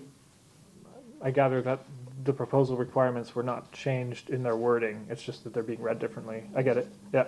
Okay. Thanks. Yeah, that's fine. That's all. Okay. Are we ready to move on, sir? We are. Okay, very good. And now I would like to invite Mr. Jared Wooderick and Mr. Stephen Daniluk of the Courtside Group to the podium to talk about their presentation. Welcome back, gentlemen. Thank you very much. Pull up the clicker. Here we go. Thank you, Mr. Mayor. Thank you, City Council. I actually have the privilege today to talk to you a little bit about what our concept is for Blazing Paddles and hopefully how we can bring this to be a core in downtown Temple Terrace. So I'll talk about the elephant in the room and introduce myself first as well as my business partner. My name is Stephen Daniluk. I've spent 20 plus years working in for-profit higher ed as well as in ed tech in a variety of leadership roles in both sales, operations, marketing, as well as in multi-site retail, which is a space that I'm currently working in now. What's really important to me is that any project that I'm involved in, much like I have been in my career in education, is truly making a difference in someone's lives. And I believe the concept that we are actually presenting today about Blazing Paddles also matches that need. About a decade ago, I had the opportunity to start working with Jed Wooderick on a startup company that was just a concept. And we quickly scaled that business to become one of the fastest growing ed tech companies in history that ultimately led to a sale for $750 million. With that, I'll introduce you to Jed. So thank you, Mayor. Thank you, members of the City Council, for taking the time to review our proposal tonight, and congratulations on 100 years. It's a big milestone. To kind of build on what Steve shared there, we started playing pickleball a number of years ago at public courts, and we fell in love with the game. But very quickly, we ended up waiting 30 to 40 minutes between games, and we'd be out there for 3 hours and only play 2 or 3 games. So at that point, we knew that wasn't it, and that there was a shortage of courts across the country. So we started paying for access to courts, and we found thriving pickleball places in surprising and really underwhelming areas. And from that, an idea was born that we can potentially solve this, that we will solve this in a unique way, solve the court shortage gap. So I've been very fortunate in my career to work in an industry where we created life-changing impact through education. I became addicted to kind of helping people find that in their life and to helping them realize their dreams. And I've seen firsthand how pickleball can change people's lives. Of course, you have the activity, the exercise, but beyond that, you have the connection, the community, and the friendships that come from that, and that's where the joy lives. So I'm standing in front of you today, a little bit more than 48 hours after my firstborn son came into the world, and we have the opportunity with building Blazing Paddles to have a front row seat to creating life-changing experiences for a community, but also to have an opportunity to build a business that my son eventually could be proud of. And so we hope that that flagship location will be right here in Temple Terrace. So as we embarked on this journey to take this dream into a reality, we spent the last couple of years traveling the country, state to state, visiting various pickleball clubs. We attended the World Pickleball Conference multiple times, and we noted everything along the way. We saw what worked really well. We saw what didn't work well, whether it was court lighting, court servicing, the flow of customers throughout the venue, the ambiance, the experience, or in some cases the barbed wire around the courts as people are playing. So from that, we really honed in and crafted the vision that we have for Blazing Paddles. And that truly is, in this presentation, in our vision, is what Blazing Paddles stands for, what's going to separate us and differentiate us, and what ultimately will be a draw to downtown Temple Terrace.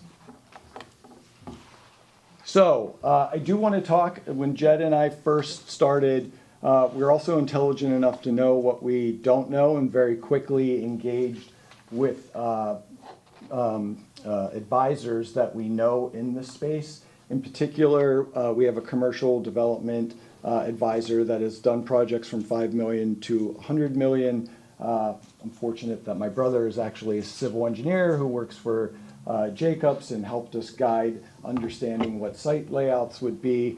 And then we have over 30 years of retail experience with Mr. Wooderick.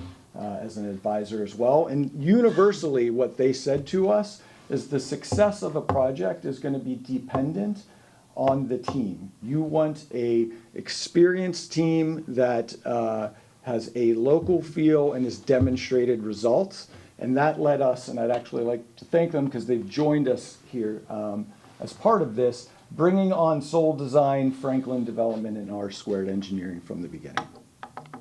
So you can see like a sample, a small sample of our team's portfolio and very successful and I would say unique projects that they've been a part of. This team is trusted, obviously as experts to us. It was very critical for us that we went out and found the best of the best, but it was also critical to find experts that have experience working in Temple Terrace with this community, and that's what we did as we kind of crafted this team together. So, how many people in here, for those that are still here, have played pickleball? Can you raise your hand? All right, how many people know someone that has played pickleball? Okay, that's most hands in the air. And if you don't have your hand in the air, then you likely will soon because it is the fastest growing sport in the country. You can take Annalie Waters, who is the #1 rated pro pickleball player in the world. She went professional at the age of 12 years old. On the other end of the spectrum, you can take Joyce Jones, the oldest person on record to compete in a sanctioned tournament for pickleball at the age of 95 years old. The point is, this game, this sport, is for all skills, all demographics, all ages. It's for everyone. One thing I would also add, if folks are wondering if this is a fad, it's been 3 years consecutive. There's actually a Forbes article that came out in 2023 that talked about if each city were to build courts over the next 10 years with the current demand that they have, they wouldn't be able to catch up. This is a chance to catch lightning in a bottle and set Temple Terrace apart with our first flagship location.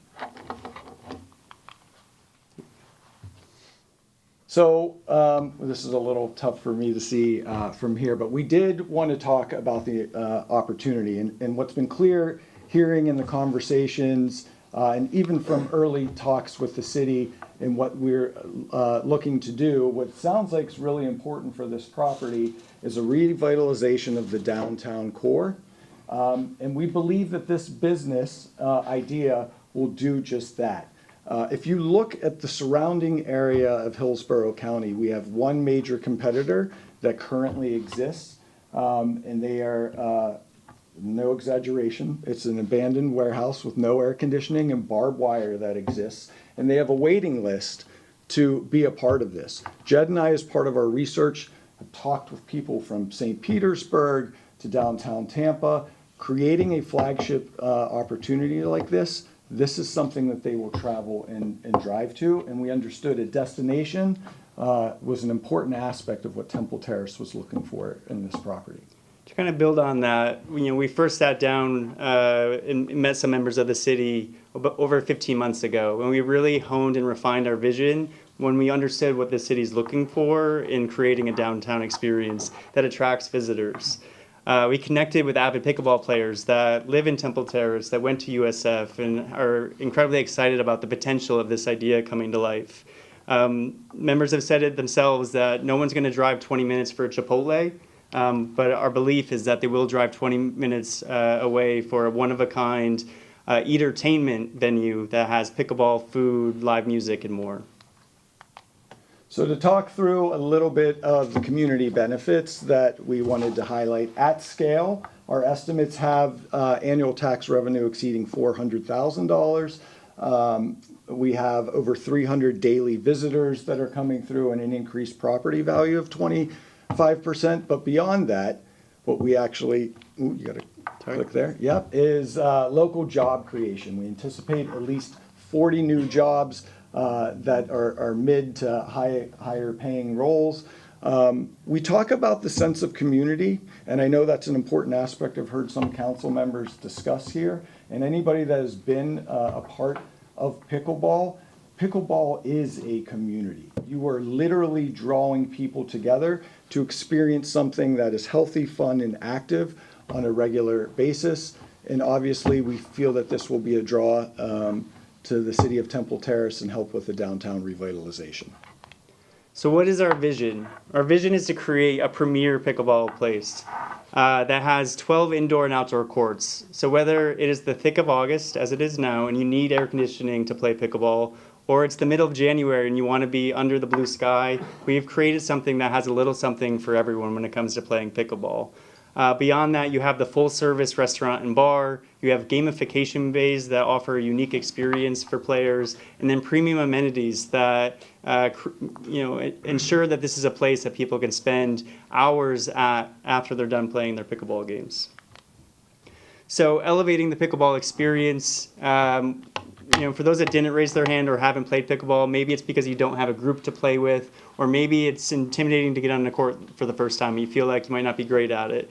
We've designed a player experience for all skill levels that guides them and kind of meets them where they're at by providing game bays that get them comfortable with hitting the ball, or lessons and clinics that help guide them to improve on the court.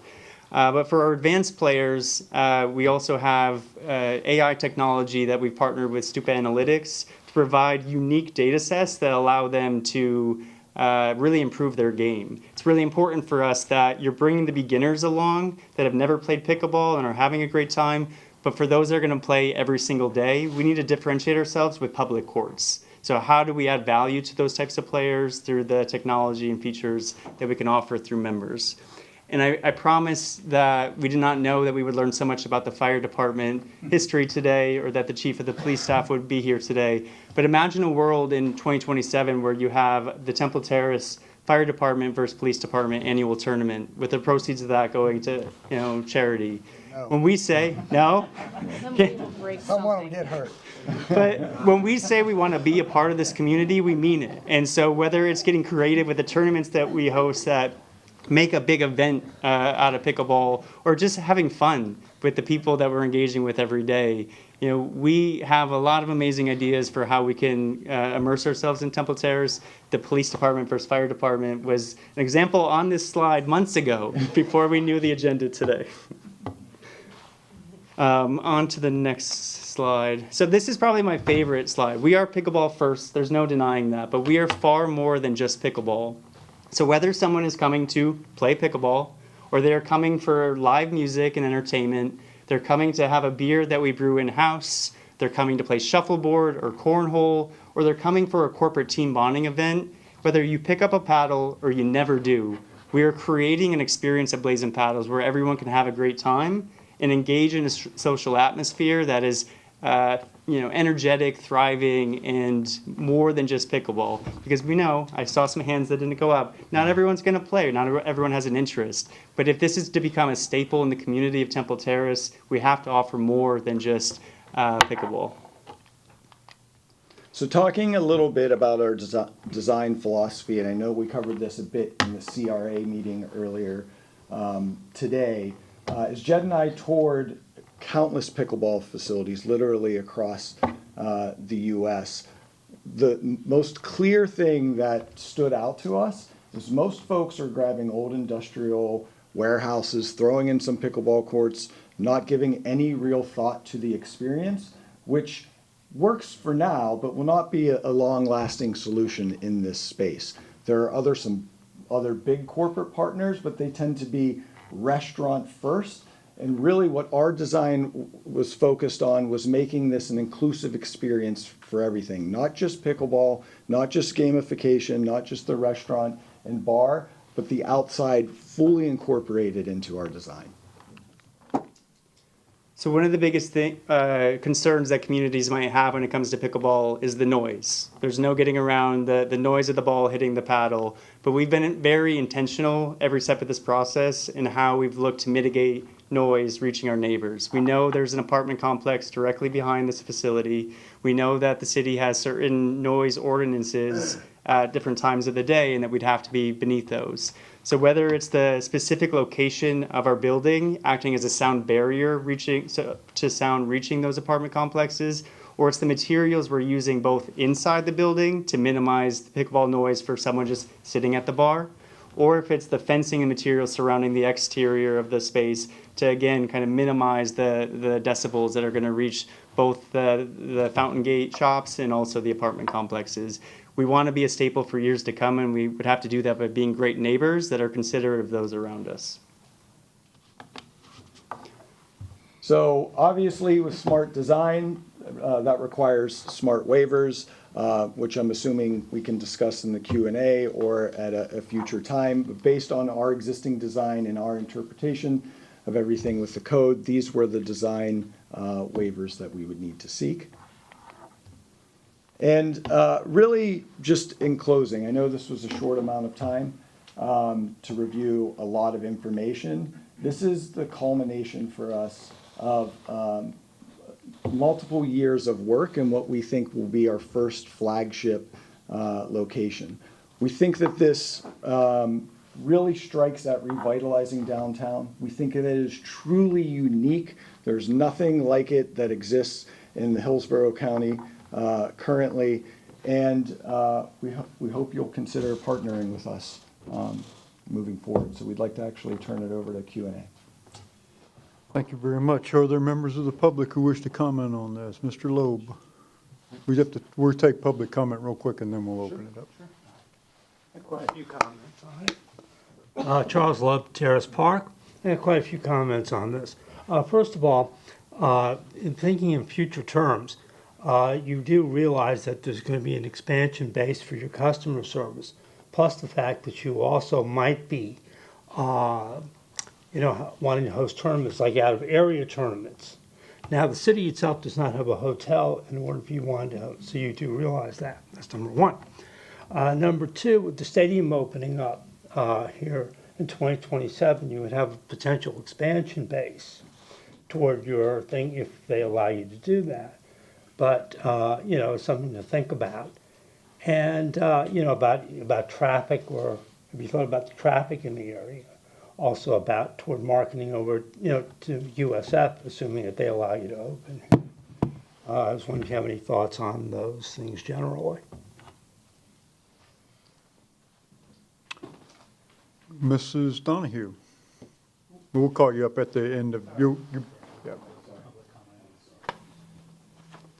Good evening. Good evening. My name is Sherry Donahue. I live happily in Temple Terrace. Several months ago, I was invited to a birthday party in Wesley Chapel. We're like, what the heck? What does this mean? It's a golfing experience. It was at night. We got there. We weren't there to play golf. It's not the real golf that my husband plays, right? We could not believe the crowd that was there. And half of them were watching. They were drinking beer. They were having Cokes. They were eating hamburgers. It was packed. Okay, we could hardly find a place to park. That might be our only problem, is that this thing could be so wildly popular that, we find ourselves with houses that say parking for $5 or whatever. I'm just kidding.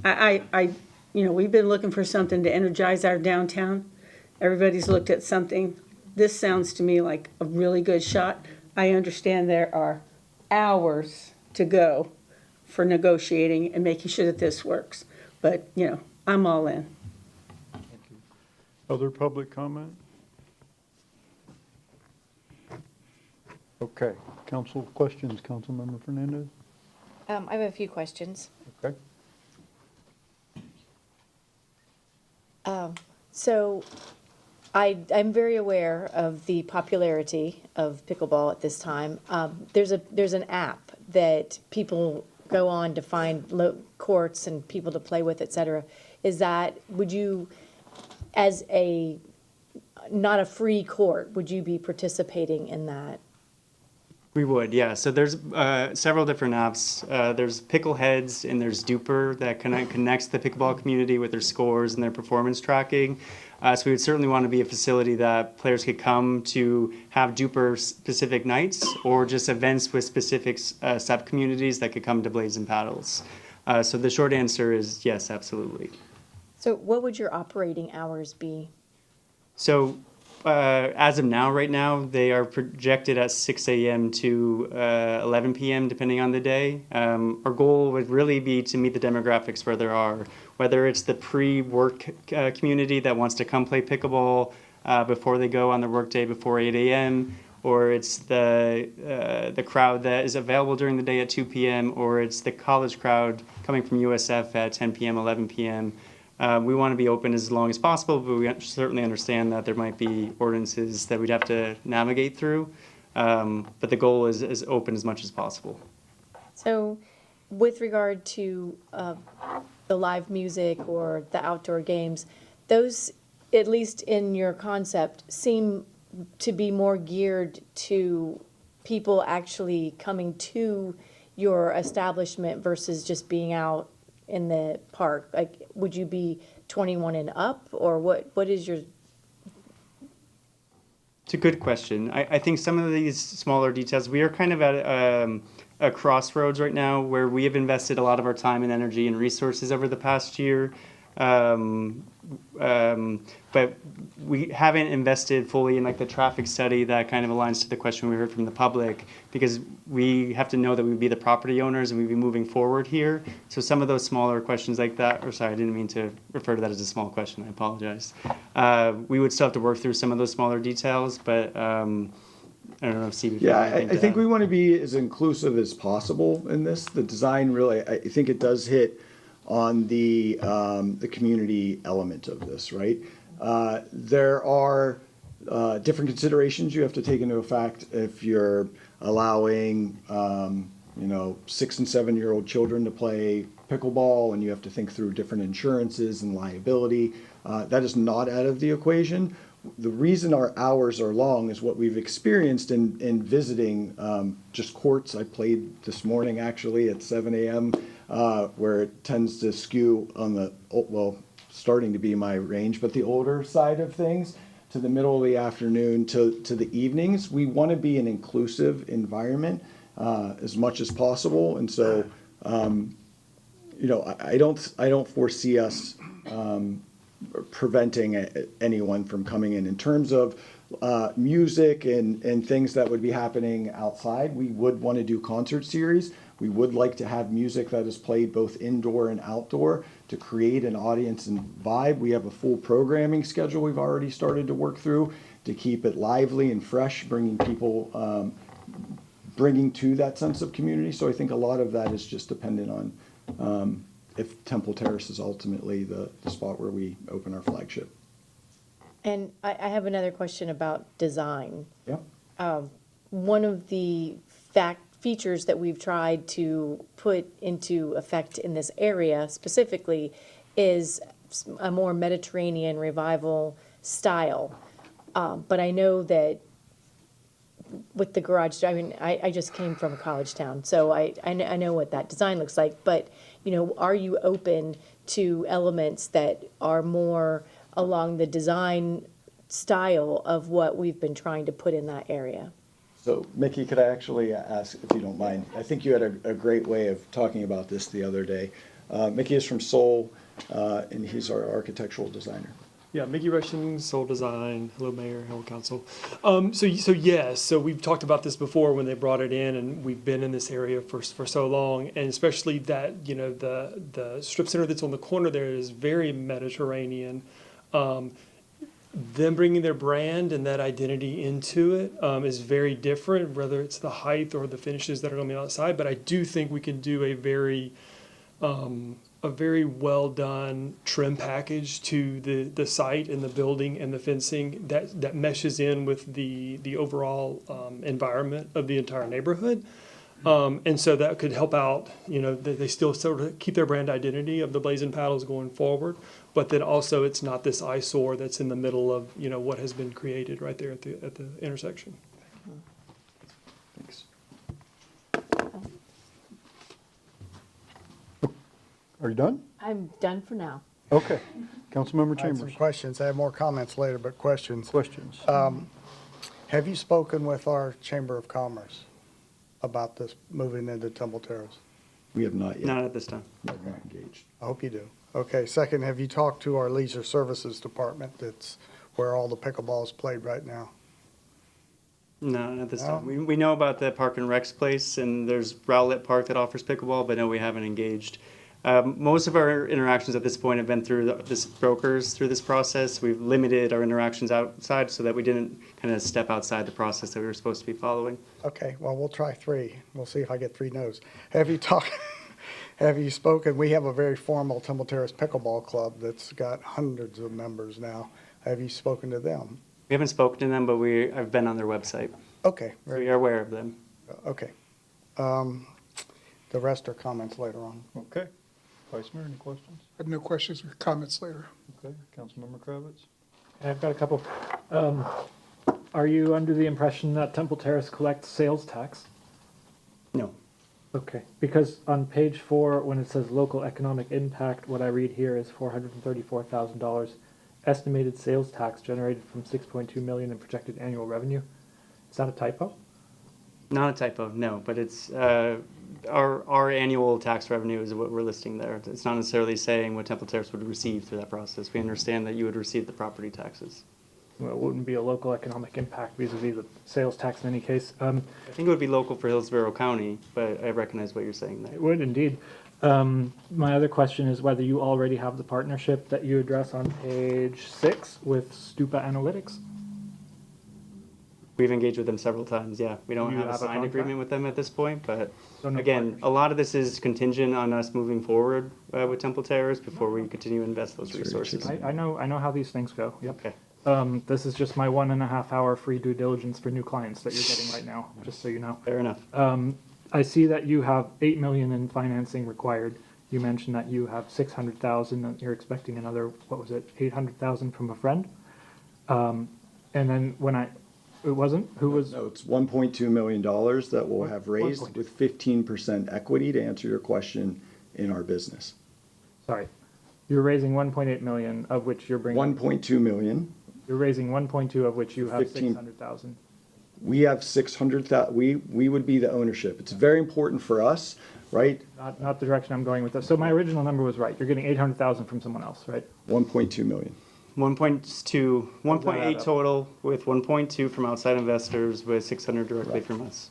We use that 1.2 total, right? No, I said 1.8. we're raising 1.2. 1 point. Is meaning raising from outside capital. Okay. I'm going to go a different direction with this because I don't think your numbers are staying consistent. So SBA loan, that's what you said is the source of the rest of the funding? Correct. What I've identified here, based on the numbers, is a $1.4 million funding gap, even after you max out your SBA loan, which cap out at $5 million unless you're a manufacturer. I apologize for interrupting, but that's not correct. What is the maximum for an SBA loan? I believe it's 20. You're talking, I think what you're referring to is a 7A SBA loan, which does have a $5 million cap. A 504A loan, which we've discussed with our bankers, has a much higher cap, requires a 20% down payment, which, given our total project estimate, is where we come up with the 1.8 equity that is needed, which is the 1.2 raised from outside investors and the 600 from us. So you're doing what's called a double leverage structure. You don't have the equity to get the loan, so you're borrowing money from another person so that you can present that as equity to the SBA loan issuer, and then you double leverage off of that to get the total funding that you may need for this project, which is extremely risky. I don't know if I would classify it that way. Steve and I are looking to minimize the personal contributions that we're putting up front into this process. We are at a point in our lives where retirement would not be that far away, but this is something that we're incredibly passionate about. But to go on a project like this, we would have to de-risk for our own standpoint by minimizing our personal contributions. Still putting in as much as needed, but in order to do that with an SBA loan and minimizing the percent of ownership that we would give away, this is the structure that we've come up with.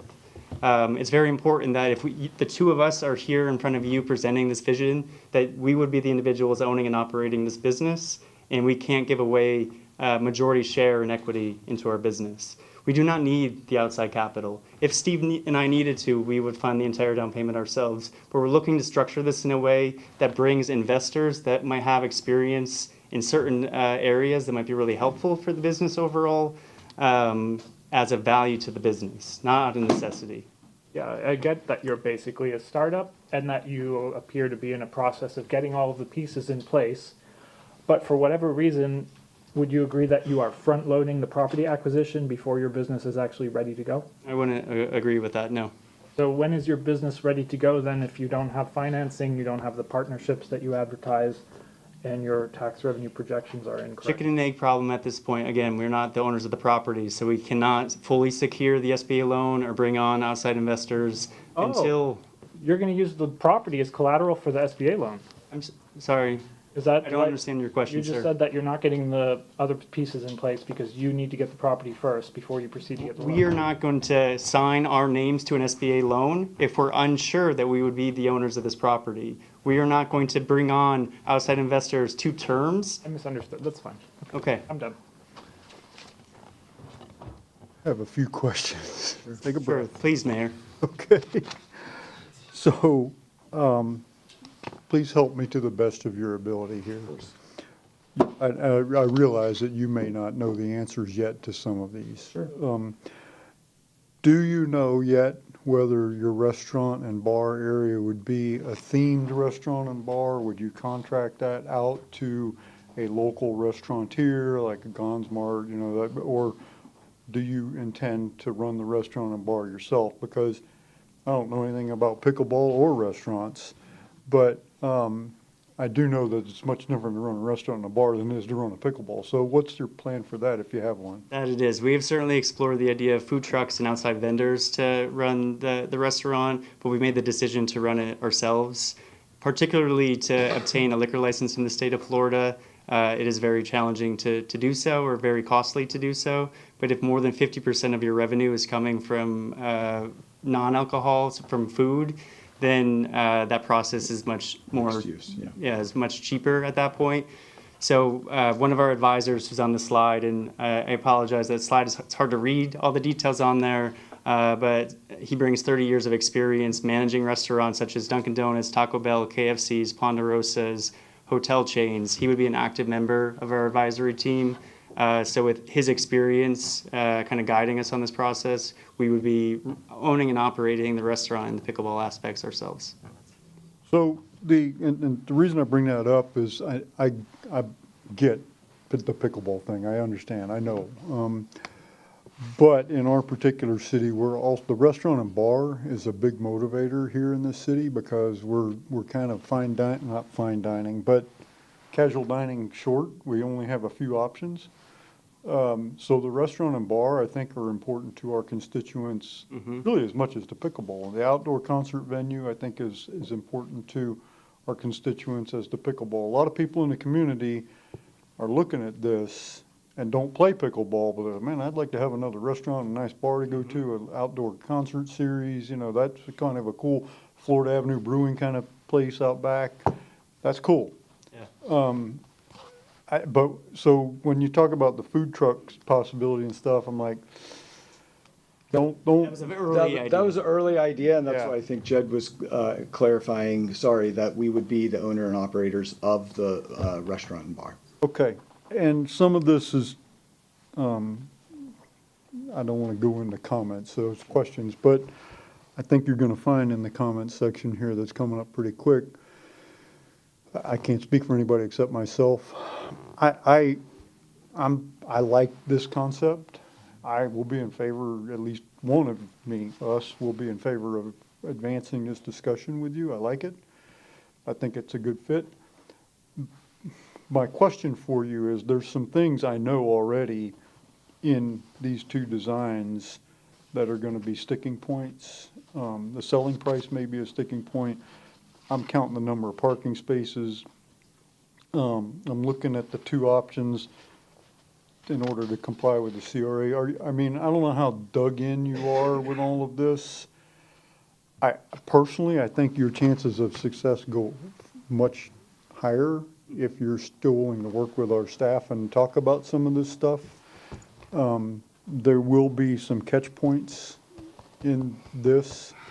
So anyway, are you still, is this shaking down the funnel to the point where it's this or nothing, or are you still? No, I think our goal coming in here is alignment on the vision. The way that process was described to us is that, if we were to move forward, there would be a purchase and sale agreement, but there would also be a developer's agreement. And we understand that there'd be a lot of details to hash out. And so we are flexible on components of what we put forward in changing that.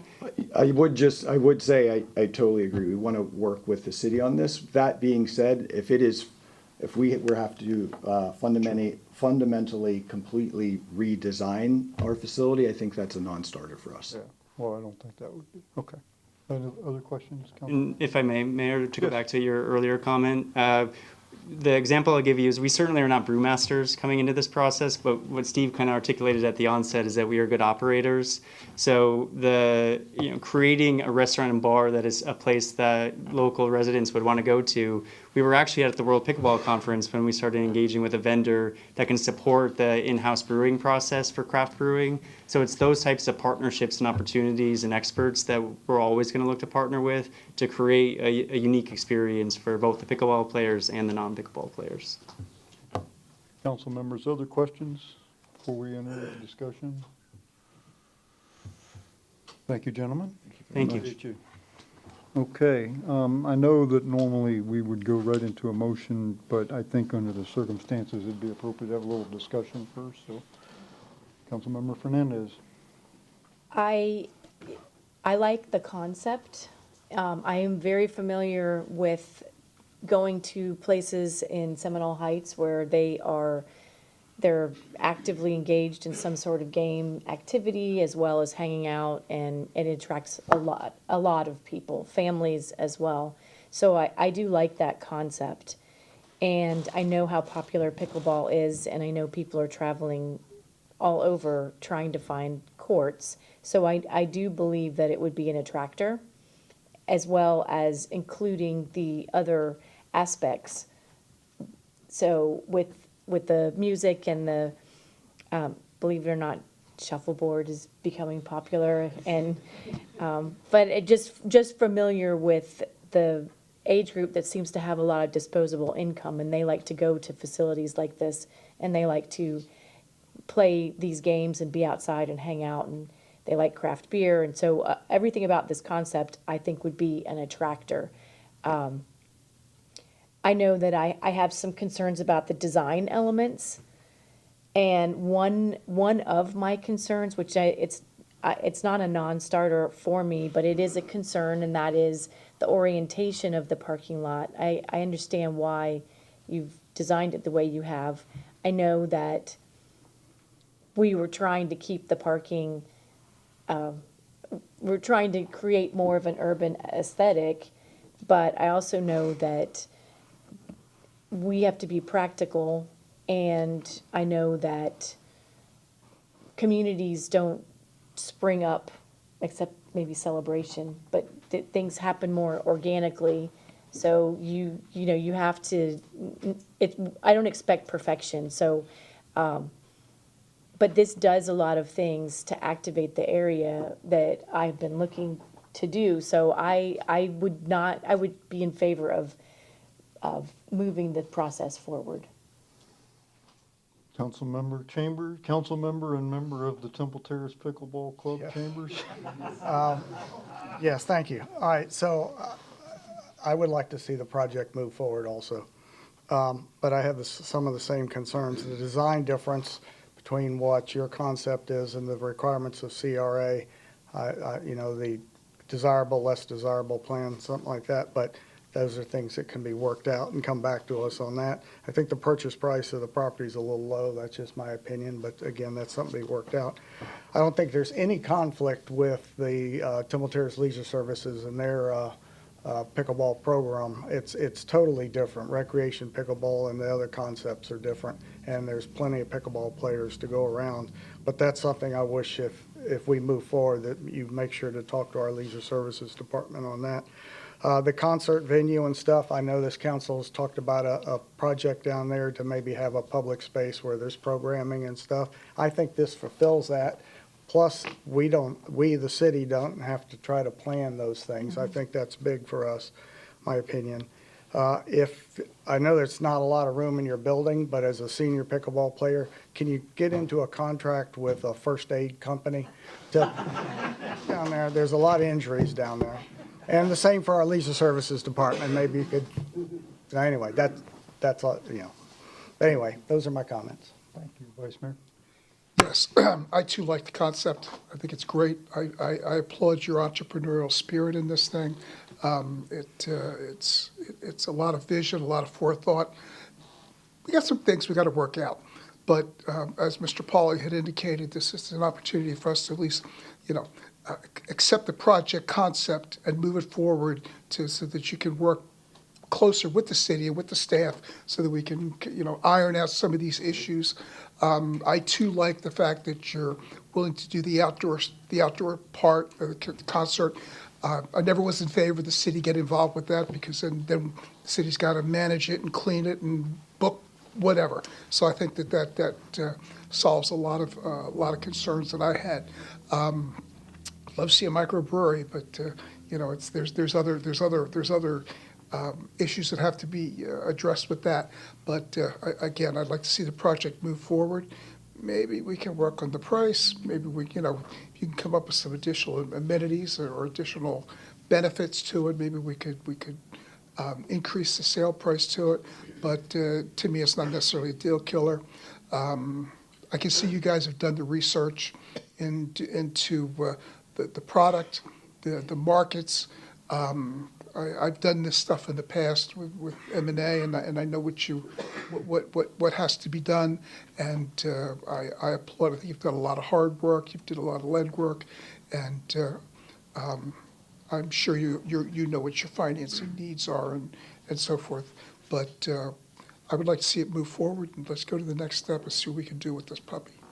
Thank you. Councilmember Kravitz? Just say, if we proceed with this, what I would recommend is that we protect ourselves with a clawback provision that will apply, for example, if and when their financing falls through, either at the private equity stage or subsequently when they're going to get an SBA loan or a bank loan or whatever they plan to do. I think that we need to understand that right now they have $600,000 in the pot. That's what they're bringing to the table. Asking them to up the price for the property from 1.4 to 2 million isn't going to work when they have that kind of a funding structure.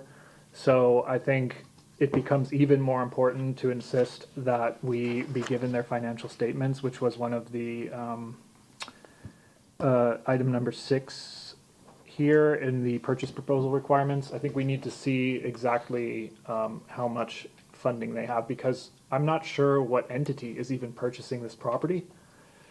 Is it an LLC? Is it incorporated? Is it them personally? Because it sounds like they're just kind of putting cash into a pot as friends and then talking to another one of their friends, which I've seen a billion times in tech companies. It happens all the time.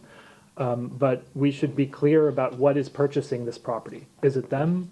Is it a company? What's going on there? Why isn't there more than 600,000?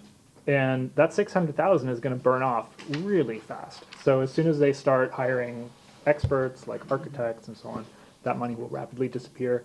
And then it'll be their private equity money that's being burned or their loan money that's being burned. And that's going to be before they've even broken ground, I would estimate. So going forward, what we don't want to have happen here is a dead on arrival project that never actually gets executed. So I think the concept is charming, apart from the fact that I've pointed out a few issues that don't really make sense in the pitch deck. But we need to really make sure that we protect ourselves when it comes to getting the property back if this doesn't work out, so that we don't end up in a situation where they turn around and sell it to someone else for more money, which we've all seen happen before. The other thing I'll point out is that this is a step up from apartments in terms of what it's offering people in Temple Terrace. But I would like to see the amenity structure come out a little bit more with this. And the final thing I'll say is this is exactly what I was worried would happen earlier, is that as soon as it gets to the stage at the city council, it develops its own dynamic and it kind of becomes the default option that we're all going to go with. And I would suspect that if we were to go back on the market and lower the price on the property to 1.4 million, that we would get a lot of really interesting proposals, because that's a really good deal. And what I've personally experienced is when a property is overpriced, you only get bad offers. When a property is properly priced or slightly below market, it'll find its value quickly. And you'll get a much better qualified tenant or purchaser than you would if you overpriced the property in the listing. So those are my thoughts. I think this is not fleshed out enough to proceed. I would be happy to let the developers go back and work on it and come back, for example, with some actual company documents, financial statements, a better drafted pitch deck, which doesn't assume that Temple Terrace is going to get property sales taxes. So there are a lot of things there that I'd like to see fixed. I'm going to be a no vote on this for that reason. If you all want to proceed, then I really encourage you to take my advice earlier and my suggestions there seriously, because we don't need another situation where this development fails because there's no money behind it, or something else that's shinier catches the developer's attention and they just abandon ship and sell it to someone else. So those are my thoughts. Okay.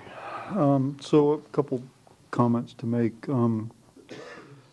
Well, Council, No, go ahead. oh, okay. Just by random, about 2 months ago, I happened to be in a conversation with Daryl Shaw in Ybor City, and he was talking about the warehouse that Adamo that they've opened up as a pickleball court, and you very adequately described it. It's really an abandoned warehouse that they've rolled up some doors to give some air, but it's not climate controlled. It's an old garbage warehouse that really will come down when something else goes up. And they've just got pickleball courts in there, but it's open air. And he said somebody persuaded him to do it. He's like, I didn't think that was going to work. But we weren't doing anything with the building, so I said, well, what the heck? And he said, we've got people from Riverview, from St. Pete, from Clearwater, from Brandon, from Plant City. He goes, we got people coming from Lakeland. We have people coming from everywhere. He goes, you're lucky if you can reserve a court.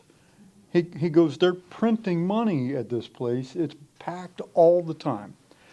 So I thought that was interesting. I just happened to have this conversation, not because of this project, just because I was talking to Mr. Shaw. The other thing I think it's important for us to remember is because we're Temple Terrace City Council, we tend to focus within our borders, but we really need to think regionally here a bit too. So right on the horizon, we've got the USF football stadium coming. Maybe even more importantly for this, we have the Mosey development. The Mosey development is going to be a mixed-use development. There will be a hotel there. There will be an indoor sports facility there, not for pickleball, for traveling leagues, soccer, whatever kind of. There'll be an indoor sports component to that project, along with mixed-use residential, the typical retail on the bottom, residential on the top that we've tried for decades to get. It may be a blessing in disguise that we didn't get it because we're starting to see so much of that. I'm not sure that that's really. The other thing on top of this is the Claw. The USF golf course is going to be developed as well. It's the largest undeveloped parcel in the city of Tampa. That they're looking at mixed use there also. I've had conversations with Tampa and with USF and with Hillsborough County about the importance of us not building 3 of the same things. We don't need to build what they're going to have it. We're going to compete with Mosey and the Claw are already trying to deconflict because they're worried about competing with each other by building the same thing. I think this really could be a great thing for Temple Terrace. I have some concerns, but I think this could really be a great thing. This could put us, there's nothing like this. The closest thing is the open air warehouse in Ybor City. There's nothing like this. We all know we could use another nice restaurant or bar. The pickleball thing is on fire. My concern months ago when I first heard of this was, everything has a life. Handball was a thing, paddle, everything's got a life. And pickleball will too. Eventually, there'll be the next thing, right? Remember when paintball was the big deal? Everybody's going out paintball. I mean, it'll be the next thing. But this building, the way this is laid out, could easily pivot to the next thing. It could be changed to the next thing. And so I think I'm excited about this. I really want this to move forward. Now, I'll be candid with you. There are some questions, right? And your ability to financially perform will need to be vetted in this. That we've been through this process with other city-owned properties. We don't normally do that kind of stuff at this stage. But there are, remember when the Erickson thing fell through because when their financials came in, it didn't. Remember that was years ago. So there's that. I am concerned. I shared some of those concerns. I think you've heard from all of us that we're a little sketchy on the sale price. I'm not sure that I've got a warm fuzzy about that. The site plan. I think it's important that you honored the Mediterranean revival architecture to the extent possible because you're at the core of our redevelopment area. But I don't see why you couldn't do that. It's stucco and fake tile. It's not, it seems like you can make any building look like that. I hope, and I would like to see our team work together with you to come up. I'm not convinced that your preferred option is the best that can be done. And I'm counting the parking spaces and I'm like, look, I know this is just a concept, but I'm counting on a square this big, but I'm only counting like 42 parking spaces and I'm doing a little rough math. Well, if you got 12 pickleball courts and there's 4 people on each one, that's 48 people right there, and there's nobody in your restaurant yet. So it seems like there's some things to work out on the site plan. But I would like to see this project, us give our staff approval to meet with the broker, meet with you guys. Let's look at the site plan. I hope you're willing to roll up your sleeves a little bit, honor our tradition, what we're trying to build down there in terms of appearance and feel and, parking, and make this fit better. The other thing that crosses my mind, I know I'm talking a long time, but I'm excited about this one. The other thing that crosses my mind is we've got these plans for that Riverside Park. Well, this dovetails perfectly with that. We're bringing people in from all over the place into our city, and now we have this recreation opportunity and dining opportunity. You can also walk right across the street and go paddling, or go canoeing, go paddle or kayaking. I mean, this is what we've been trying to build in our city is to make there's stuff to do in the downtown. Right now, you go into Jersey Mike's, you get your lunch. There's nothing to do. This will provide things to do in the concert series outside.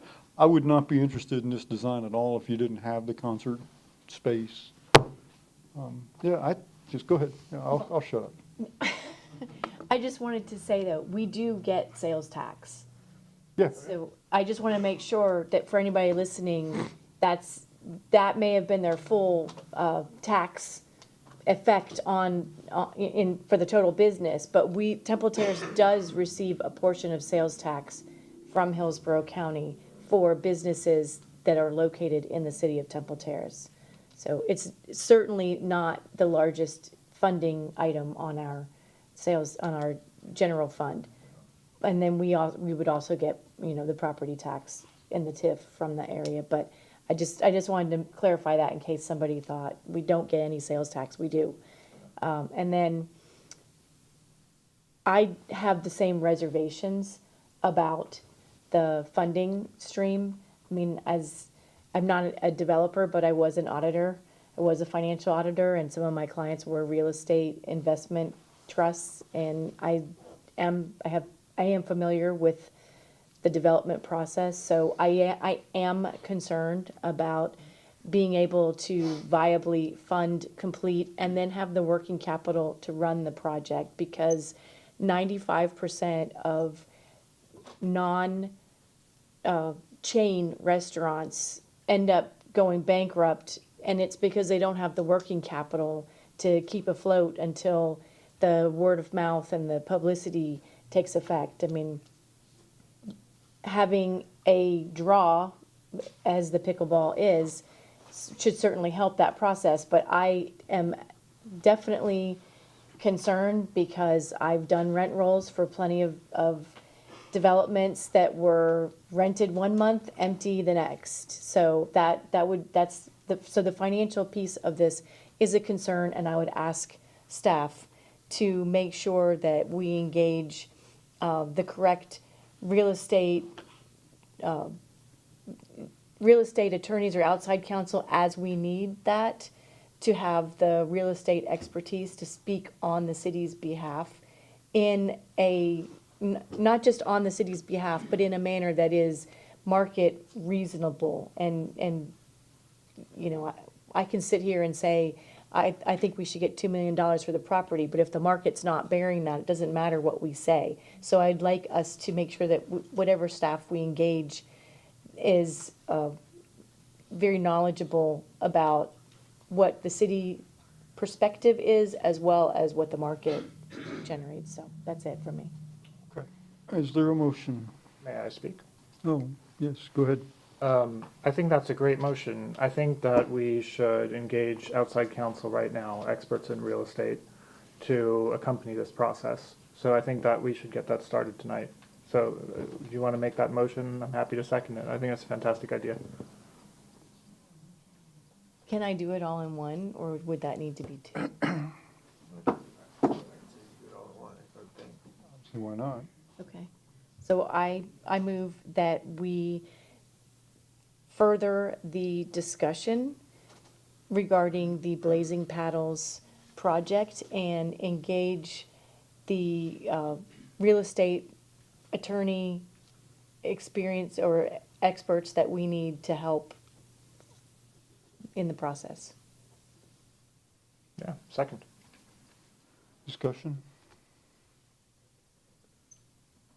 I'm in favor of moving it forward. I just, I'm not sure to what extent outside counsel is going to do at this moment, so but it should be available as we progress through the project. I don't see any problem with it, really. I kind of thought that was a good idea. I was thinking the same thing. I was just waiting for a motion, and I was going to bring it up. But I also don't think it's a bad idea to talk to that council about the clawback provisions and things like that. I do know that the city of Plant City learned from our experience with Vlast development back in the early 2000s, where we had to buy our property back after we had given it to them. And Plant City learned from that. They brought Kim Linebaugh over there to talk about their redevelopment that they were doing.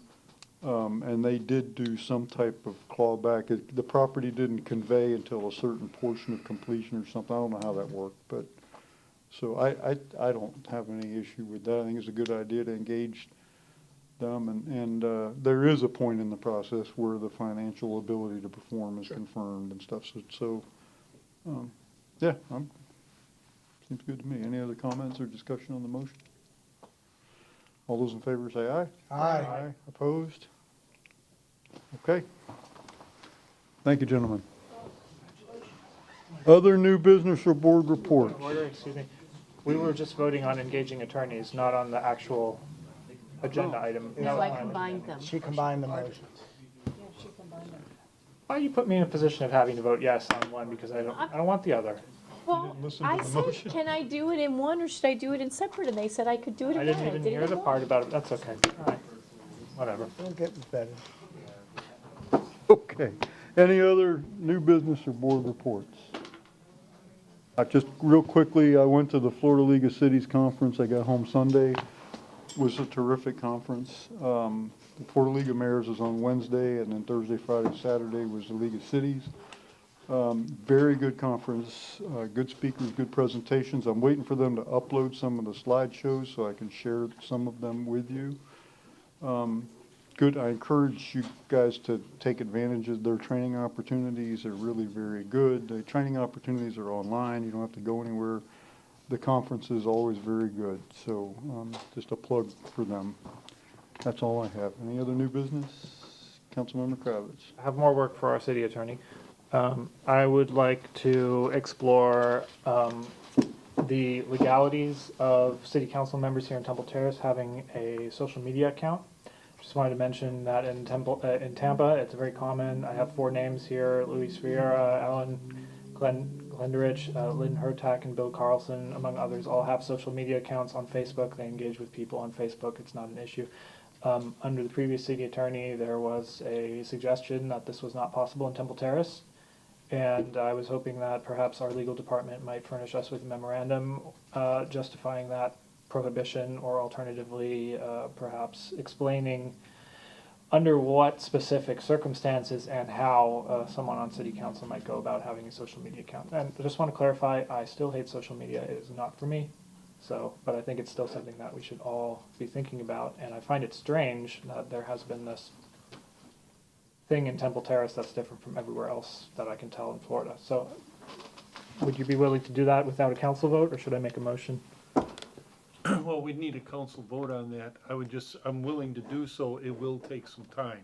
I don't want you to think it's gonna come out in a week. Yes. How long do you need? I would probably need until I get a deputy on board and kind of take the load off. It would probably have to be a month out. Oh, let's say 2 months then.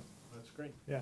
So I'd like to make a motion that the city attorney furnish us with a memorandum on the legalities of social media use by city council members in the city of Temple Terrace, and on how, and to brief us in that memorandum on how city council members in Temple Terrace would go about legally having a social media account for engagement with constituents. So that Second. is my motion. Motion and second. Discussion on the motion. I will say one thing. First of all, I wish you guys would take advantage of FLC because all this is talked about in FLC. Every year. The training that you guys don't take would explain so many of your questions here. Social media was talked about just the other day again. Mr. Mueller, I would hope that we can change this motion or vote it down. Here's what I would propose to do instead. You know Randy Mora. Randy Mora is a city attorney for several cities in Pinellas County, mostly, maybe Pasco also. He's a contract attorney. He teaches the block on ethics, the 4-hour block every year at the FLC conference. He's very dynamic. His whole thing, I mean, this is what he does. And he could probably come here. We'd have to pay him. It would be probably more informative and cheaper than you spending a week trying to do what Randy can. Randy can do this. We could call him. I don't know what he would charge us, and we could put this on the agenda and schedule it, and he could come to the meeting, give us basically an abbreviated version of the training that he provides statewide. And I remember when we talked about this a few months ago, Mrs. Schoen never said it can't be done. What she cautioned against I talked about this too. Yeah, other cities do this. Tampa does it. I think Plant City does it. There's a lot of places that do this. County Commission does it. It can be done, but there's an expense to it because it all has to be archived. And I mean, I don't know what the expense would be for the 5 of us, but there is an expense to it. I'm sure it's not like millions of dollars. It can't be that much, but it can be done. But Randy has this already done. I don't know why we would want to spend. I mean, there's a better way to get where you're getting is what I'm proposing. I already know the answer to the question. I'm just doing this so that we can clear out the, narrative that's been going on for the past several years. Okay, you know the answer to the question, but you want to put our city attorney through the hoops. If he's willing to go on record right now and explain to us what the legalities are, then he doesn't have to write the memo. I was giving him 2 months to get his thoughts together. But I think that there's a way of, the thing is, for the last 3 years, I've been hearing you can't go on social media. I know that this is not accurate, and I think everyone who looks around can see. So all I'm saying is, why don't we get clarity then about what are the requirements, how can it be done without it being an issue, as is done in many other places. That's all I said, because previously, there has been the suggestion by our former city attorney that it is not permissible. And that's why no one here has a social media account, and why, as has been repeatedly brought up by Councilmember Fernandez, when she is engaging with people on Facebook, she does not substantively answer their questions, which is weird. Yes, Councilmember Chambers. If we're allowed to have a social media account, I still won't. I'm with you. But some of the concerns I have, and it may be part of this, is, and use the example of Councilmember Fernandez, answering questions. It's one thing to answer a question as a council member, but we are one of 5, and sometimes we may not speak for the group. We're very careful about not speaking for the group.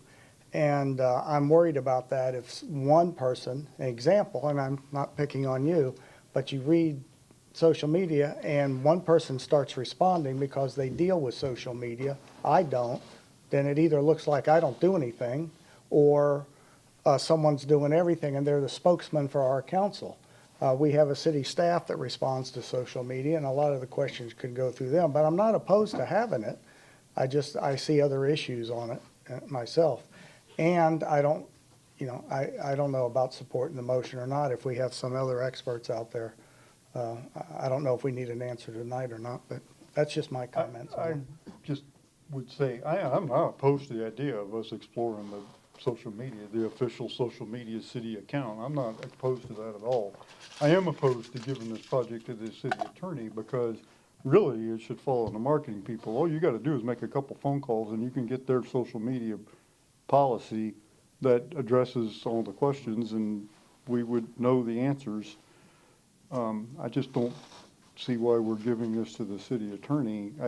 If we want to know, give us a report on the realities of creating city social media accounts.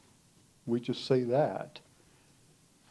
But to give you 2 months of, okay, I want you back in 2 months with a written memo to extract the Florida law, that's not going to answer the questions anyway. We need to get IT and marketing involved to answer the full question. Obviously, you'll have a piece of this, so I'm going to vote no because I don't think it's the right way to do it.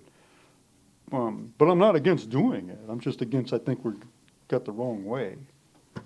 Councilman. So the reason this comes up often, a lot of times I'm the one bringing it up. It's not a lack of training. It's not me taking a training with the Florida League of Cities. I understand, and I know why we can't do this, and that is that it's not being archived within our city. So I don't have a city-controlled Facebook persona, which is what happens with Hillsborough County School Board, with the City of Tampa, and with Hillsborough County. Those Facebook pages, they're controlled by those government entities. So I do understand that. And I actually do agree with you. I think my question is not really on the legality of it. It's more about the practical application, and that would be what kind of resources would need to be dedicated to this? What would the cost be? What would the staff requirement be? I mean, I would still, even if I'm allowed to interact on Facebook and we had an archived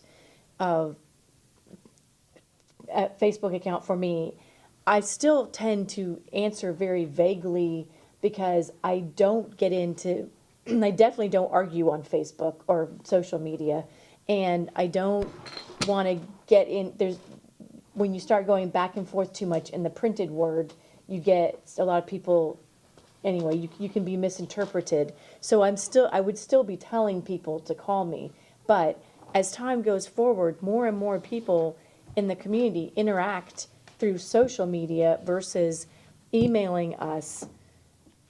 And so I think it's something that we should know what the options are. But I will agree, I don't think it needs to come from the city attorney because I think we understand the legality, and that's the fact that it's not archived.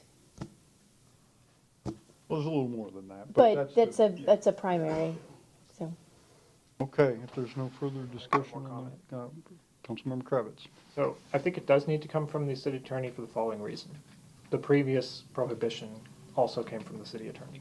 So I think if there is uncertainty because of something the city attorney said, it is not legally sufficient for the marketing department to tell us what to do now. It would have to come from the city attorney as well. And as for the implementation, I would imagine something would be fully sufficient in the same way that we have with our email accounts, where the city accesses and controls the account, and we log in with our credentials and use it as we see fit. Just a thought, I don't know, because we don't have the memo yet, but that would be the goal of the memo, is to just clarify, how does this work? What's required from all the different departments? Is it complicated? Yes or no? Not all that complicated in my mind to put something like that together. Vice Mayor? Yes, I tend to agree with the the logistical issues coming from marketing and so forth, with obviously with the city attorney, you know, agreeing with it or naying it. I don't remember any specific admonition against it by the city attorney. It was a warning that it's from Ms. Shoshone, the previous city attorney, warning us that it becomes problematic with record retention and archival and so forth. I don't believe I ever saw anything written that said we can't do it, that it's against any statute or any of our rules.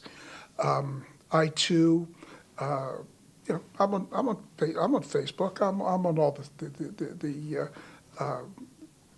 social media realms, but I try to stay away from it.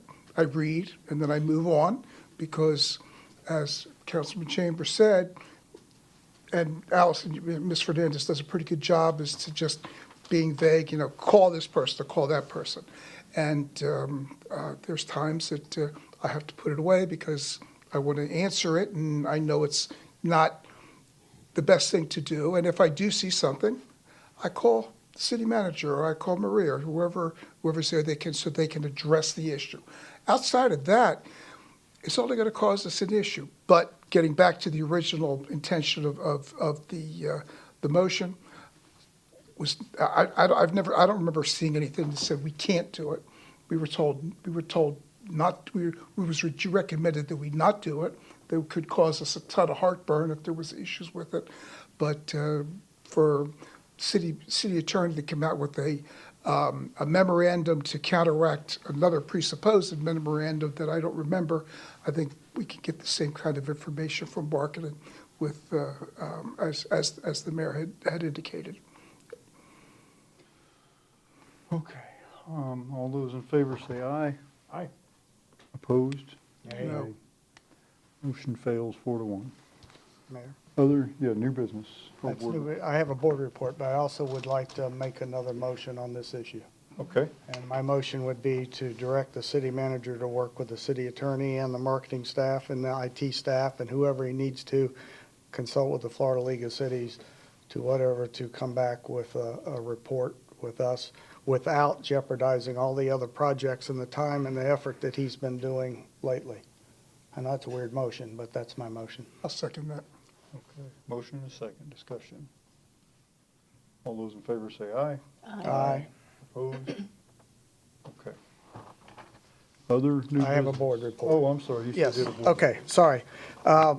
Last Wednesday was a scheduled code board meeting, and it went off fine, but I wanted to recognize Mr. Shanks. It was his first meeting as director running that meeting, and Ms. Sater for reading all the different cases out there. She did a great job, but both of you, thank you for your first meeting. That's all. Good. Other new business, board reports? Okay, city manager's report. Thank you, Mr. Mayor, members of council. Mr. Hill, could you bring up the slide, please? So, as we indicated at the town hall last week, it is moving, I'm sorry for that. It's not moving on the big screen at least, so. As we indicated at the town hall, CHA, and we have Bart Jones here from CHA tonight, they did well sampling back on July 30th, and we have received the results. They've been reviewed by CHA. They're shown here on the screen. We will upload this to the city's water questions page tomorrow as well. And when we did the well testing, as the gentleman from CHA mentioned at the town hall, purpose of that was to get a full understanding of the PFAS issue across the water system. But we were also looking to see if there were any particular wells that had less versus more, for example, contamination. And what we find here is that it's pretty generalized across. There is not a single well that you could say, okay, if we shut this one down or increase production in another one, that'll make the difference in and of itself. So what this does is it reinforces what we concluded last week, which is we need to find a treatment solution. We are having conversations with CHA, and they've reached out to Southwest Florida Water Management District because actually one of the residents that was one of the professional engineers had an idea about possibilities of different well structures that might help us mitigate some of this issue. So they're having those conversations as well, in addition to doing all the other work to get us to a solution within the timeframe indicated. Just wanted to share that with you and the community this evening. And again, we'll put this on the website tomorrow. Thank you, Mr. B. And that's, one more thing real quick, if I could ask the Director of Public Works to come up. Mr. Loeb had a question earlier today about the walk signal at 52nd and Fowler, and I think Mr. Warrenfeld has an answer. Mr. Mayor, City Council, Jason Warfeld, Public Works Director. So as I have constant and quick communication with the vendors that are working with FDOT on the Fowler project, I posed a question to them about 52nd and Fowler, the pedestrian signals. As all of us know, when we travel across Fowler, currently there are ridges from the milling that they're doing. So they will not open the pedestrian crossing until the ridges are gone, till the friction surface is down.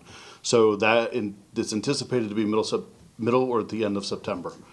So they do not want to create an ADA compliance issue if they open the pedestrian crossings and there's those ridges in the road. So that is as soon as it'll be open. Thank you, Mr. Warrenfeld. Oh, I thought you. So Yes, just Mr. one B. final thing. Sure. You all had the pleasure of listening to our new senior planner, Alyssa Livingstone, do a presentation here this evening. I wanted to introduce her, and I also want to introduce our new city planner, Joe Moretta. They're both already, they're running. They're on high-speed action in the department. There's a lot of work to be done. But if they could just wave at least, so we get a face. There you go. That's who they are. That's all I have. Very good. Any other business? Oh, city attorney's report. Nothing. Okay, any other business to go? You're not bringing up anything. The building could be on fire. You wouldn't bring up anything. Any other business? If not, we will be adjourned. Right.